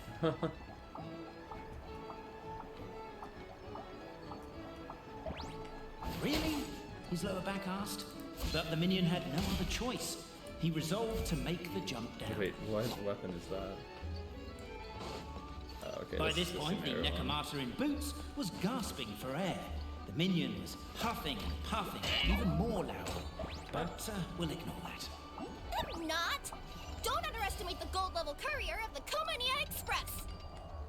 Oh, wait. Come on, you can make it. A characteristically catty response from the Necromata. Tell me, what do you hope to gain from bullying me? I get to let off some steam!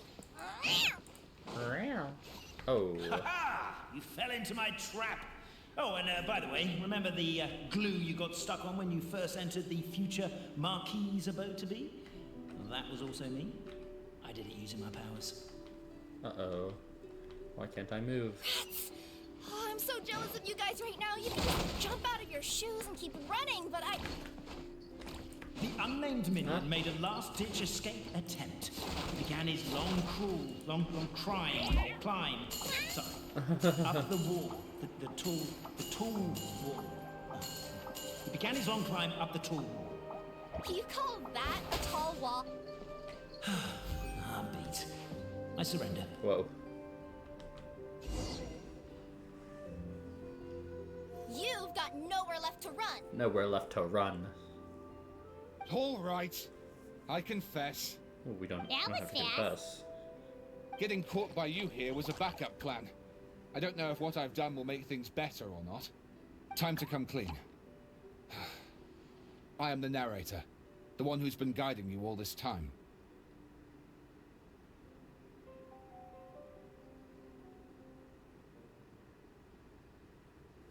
Yeah, I figured. Gasp, shock, my mind is blown. You're overdoing it a little bit there. Anyway, I only did what I did because... Why are you suddenly spilling the beans? I poured my heart and soul into all this. I was worried you wouldn't ask. The truth is, I was one of the first conscious beings ever made by the goddess of creation. And I've known for a long time that this whole world is just a fairy tale written by the goddess of fate.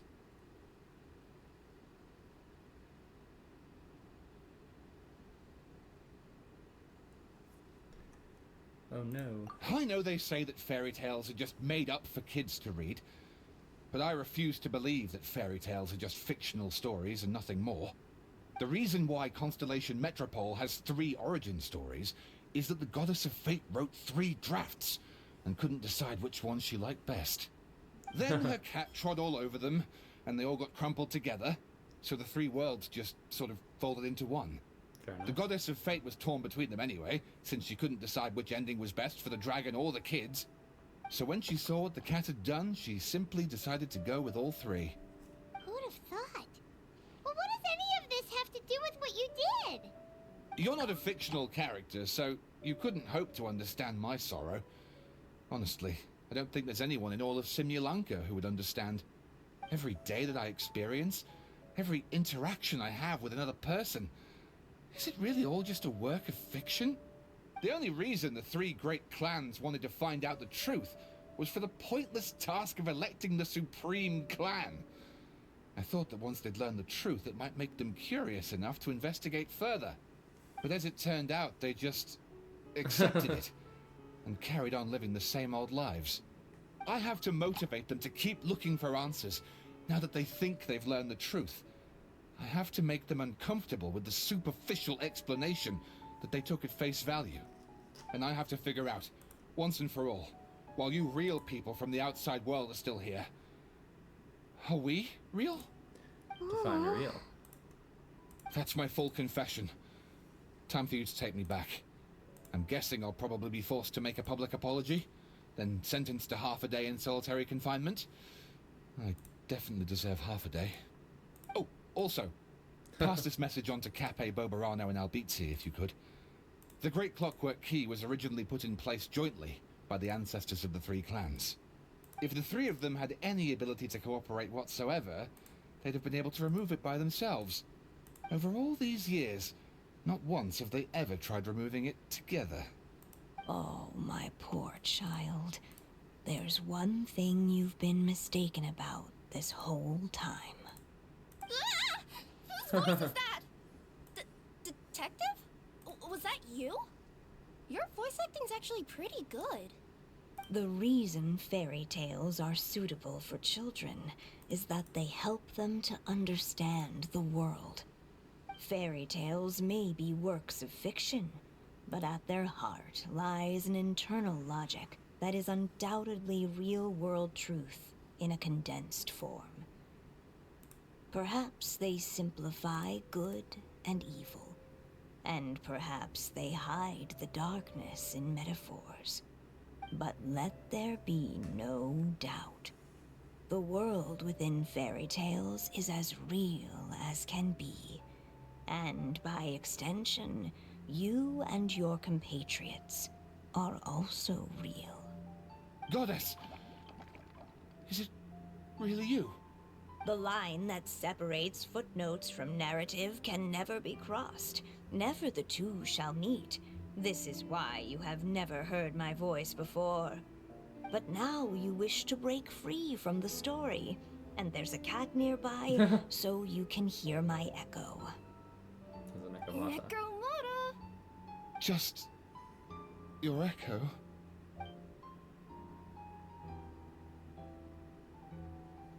Oh, poor detective.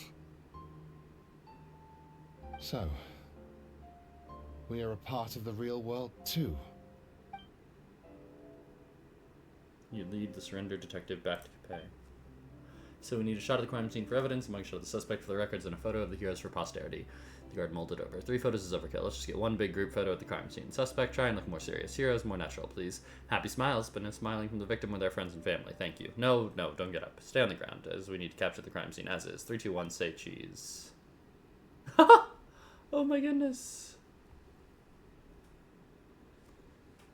Weirdest photo experience of my life.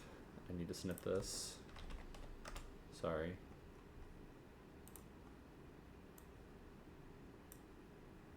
Too good. Too good.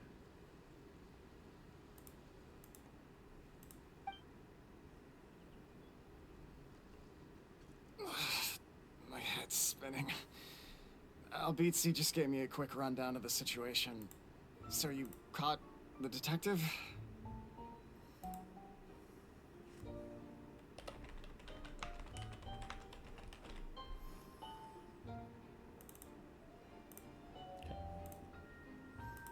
Sorta. We chased him until he surrendered. Oh, and he asked us to pass on a message.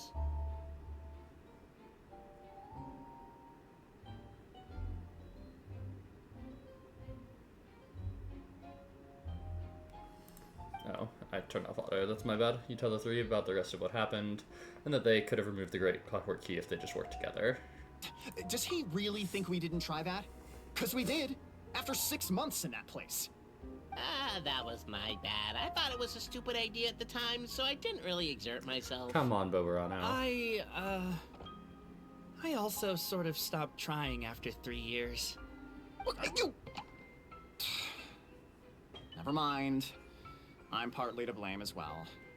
On the second attempt, I just hugged the key and pretended like I was pulling as hard as I could. You guys are so lazy. My granny's neighbor's pet cat has nothing on you, and it spends all day, every day sunbathing. Anyway, you said you heard the voice of the goddess of fate at the end? That's amazing. There is a world beyond our own after all. What would you guys say to taking a trip to the outside world sometime? Otherwise, I got bashed in the back of the head for nothing. Depends. Do either of you know how to get there? But yes, I agree we should go. And not invite the detective, just to annoy him. But maybe the reason we've never worried about whether we're real or not is that, unlike him, we weren't there to witness the creation of this world. We've never had any reason to doubt that we're real. If someone ever convinced me that these delightful dimwits, Capet and Albizzi, weren't real, oh, I'd be devastated.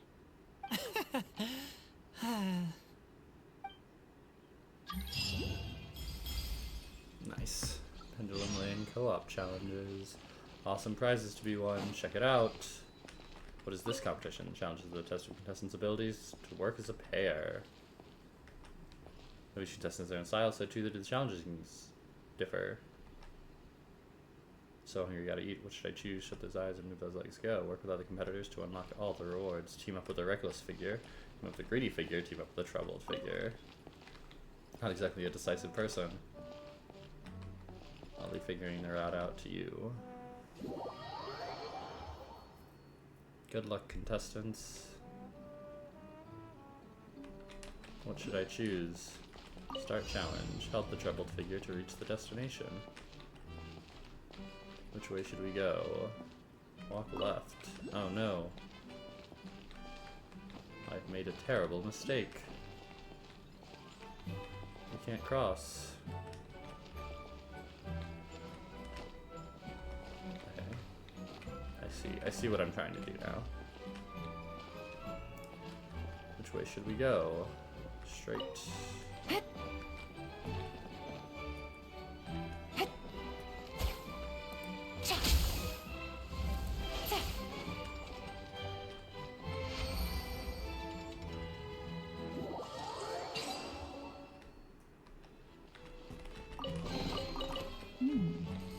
Alright, greedy.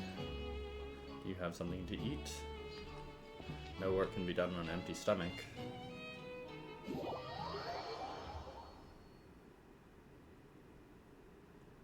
Good luck, contestants.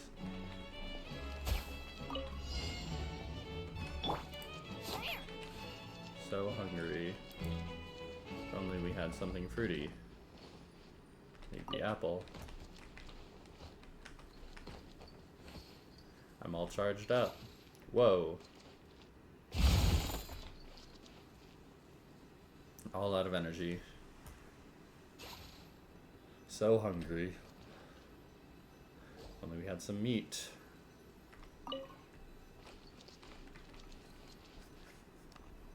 I'm all charged up.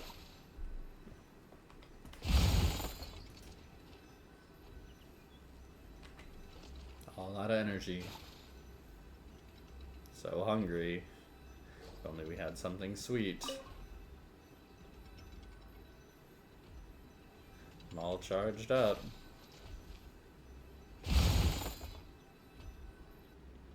Yay.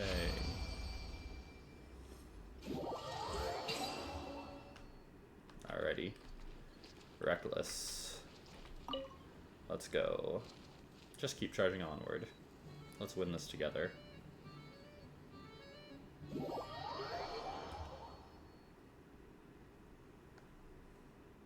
Good luck, contestants.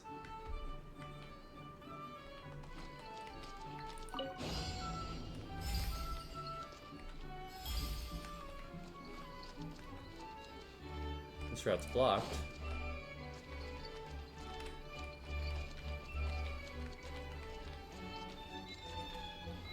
Great job.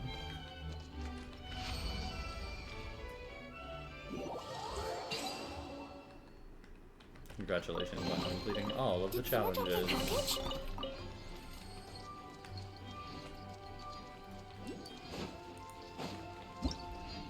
Alrighty.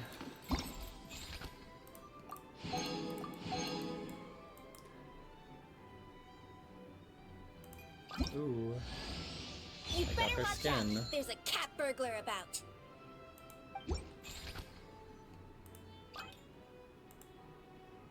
Oh, let's try to get Kurara. Oh, I still do need to do that.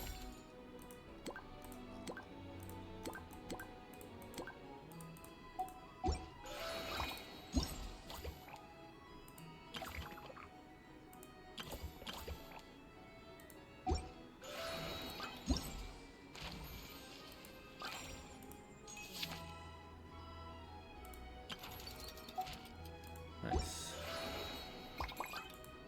Still got a lot to do for sure. And let's give her an outfit. Change. Won't Incredible. This is an empty circle. Oh, wait. Okay, So it's a llama, it's a frog, it's a squirrel, it's a llama, it's a frog, and it's a squirrel.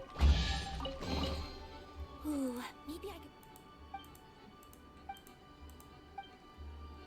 Okay. Yeah, I'm not really good at ending when there's so much to explore. Looks like some kind of competition is being held up ahead. The wind rises. Let's play together. I'll be the ghost when I turn around. Don't move muscle. Okay, I think Yolan works in this, right? If I recall.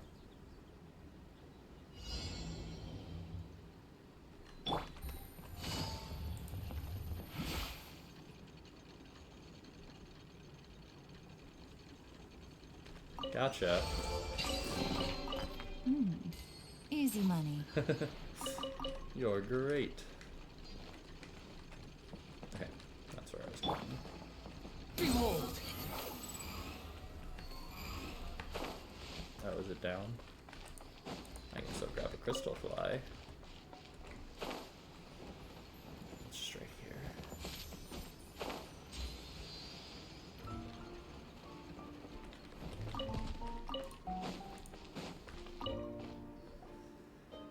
Oh my, what an honor. You must be Zaphire, in which case the one by your side must be your companion Paimon. That's right and one. That's us. We're that famous, are we? News travels quickly to, from, and through Constellation Metropole. I must say that you're right on time. I was just putting the finishing touches on this game of mine named Flying Hats. I can't be like the eponymous Hatter and the Flying Hatter, who gave everyone a lovely hat, I fear, but I believe that Flying Hats will bring joy to those who play it. Also designed 3 completely different gameplay modes for it. Don't worry, the rules aren't too complicated. You'll figure it out after just one game, I guarantee it. I'll give it a try. Alrighty, righty then. This way, please. There are 3 game modes in Flying Hatter Strike, with each having different scoring rules. With blue reticles marking targets that can be distracted. Use the marvelous Flying Hat to score as many points as you can. I'll give it a try.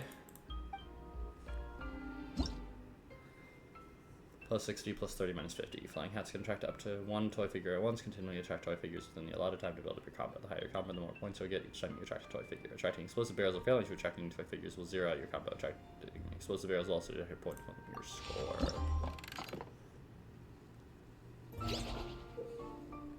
The Flying Hat can attract 1 toy figure at once. Each time this happens, it will accumulate combo. The higher your combo, the more points you gain for attracting toy figures. When you attract an explosive barrel, your combo will be cleared and you will lose a certain number of points. Yeah, we got all of that already. So do I get to move this with... Okay.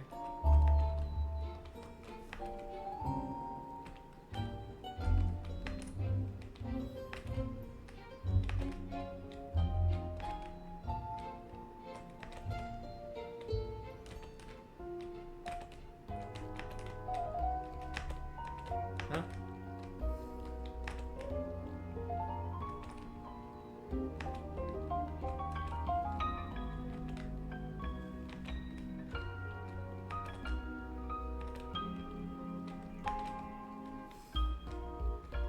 Oh no.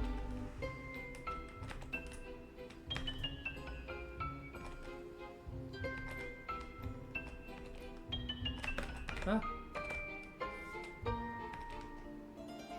Whoa.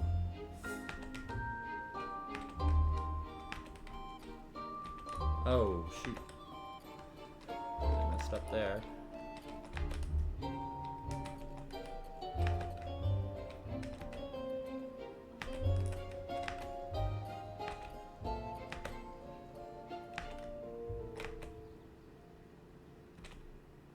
$3,000. Oh, shoot. I really just assumed he was gonna start walking. Oh. I think I get him. Yeah.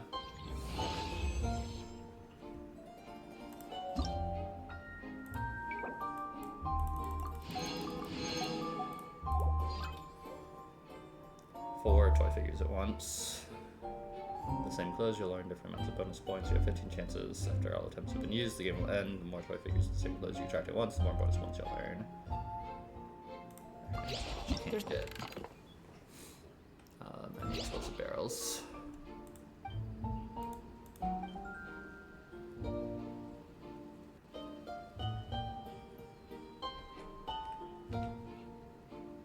Let's see. Barely missed. Got those two. Got those two. Got those two. Got those two.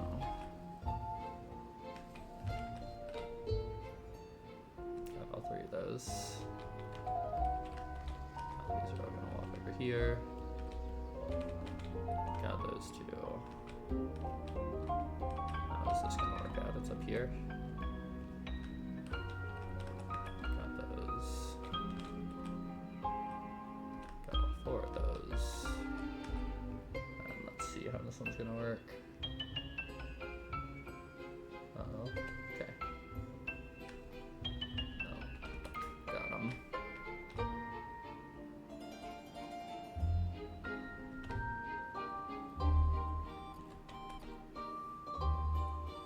I have 9 more minutes.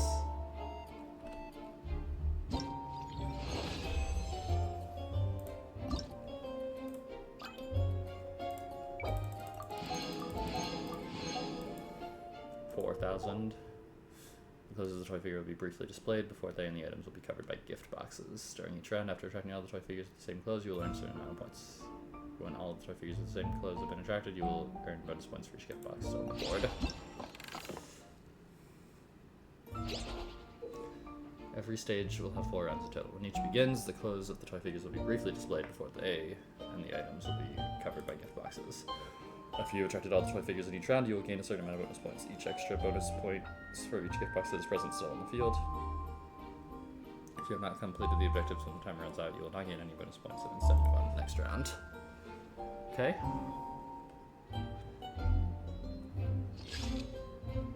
Blue. Guards. Miners. What am I going for?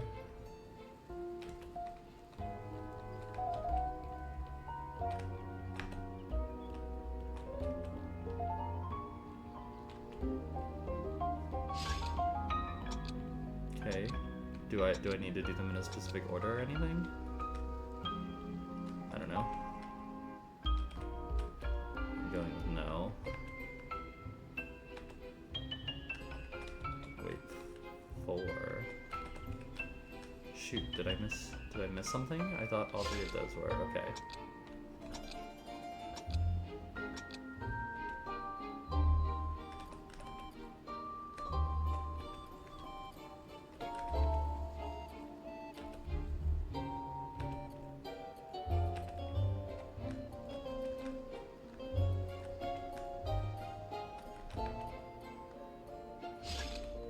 Okay.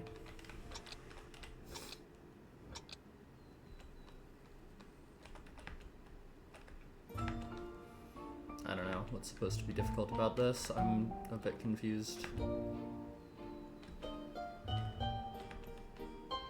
It doesn't seem like there's any difference in picking specific colors. Yeah.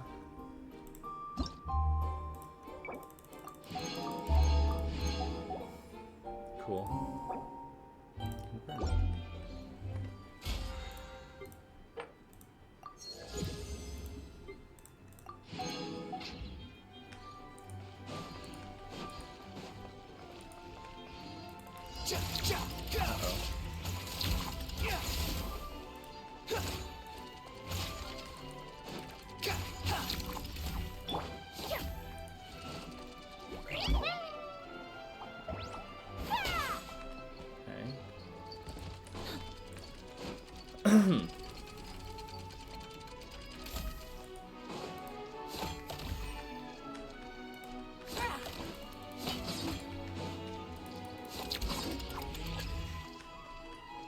There we go.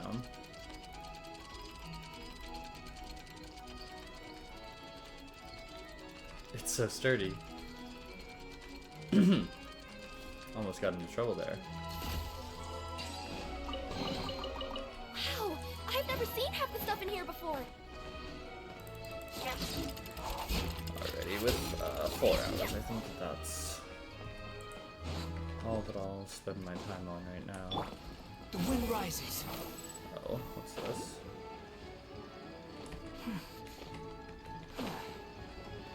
I can't talk to him. Okay. But yeah, it's been a blast. I will be back to do more of those just assorted quests later, for sure. Not sure when precisely that will be, but another time.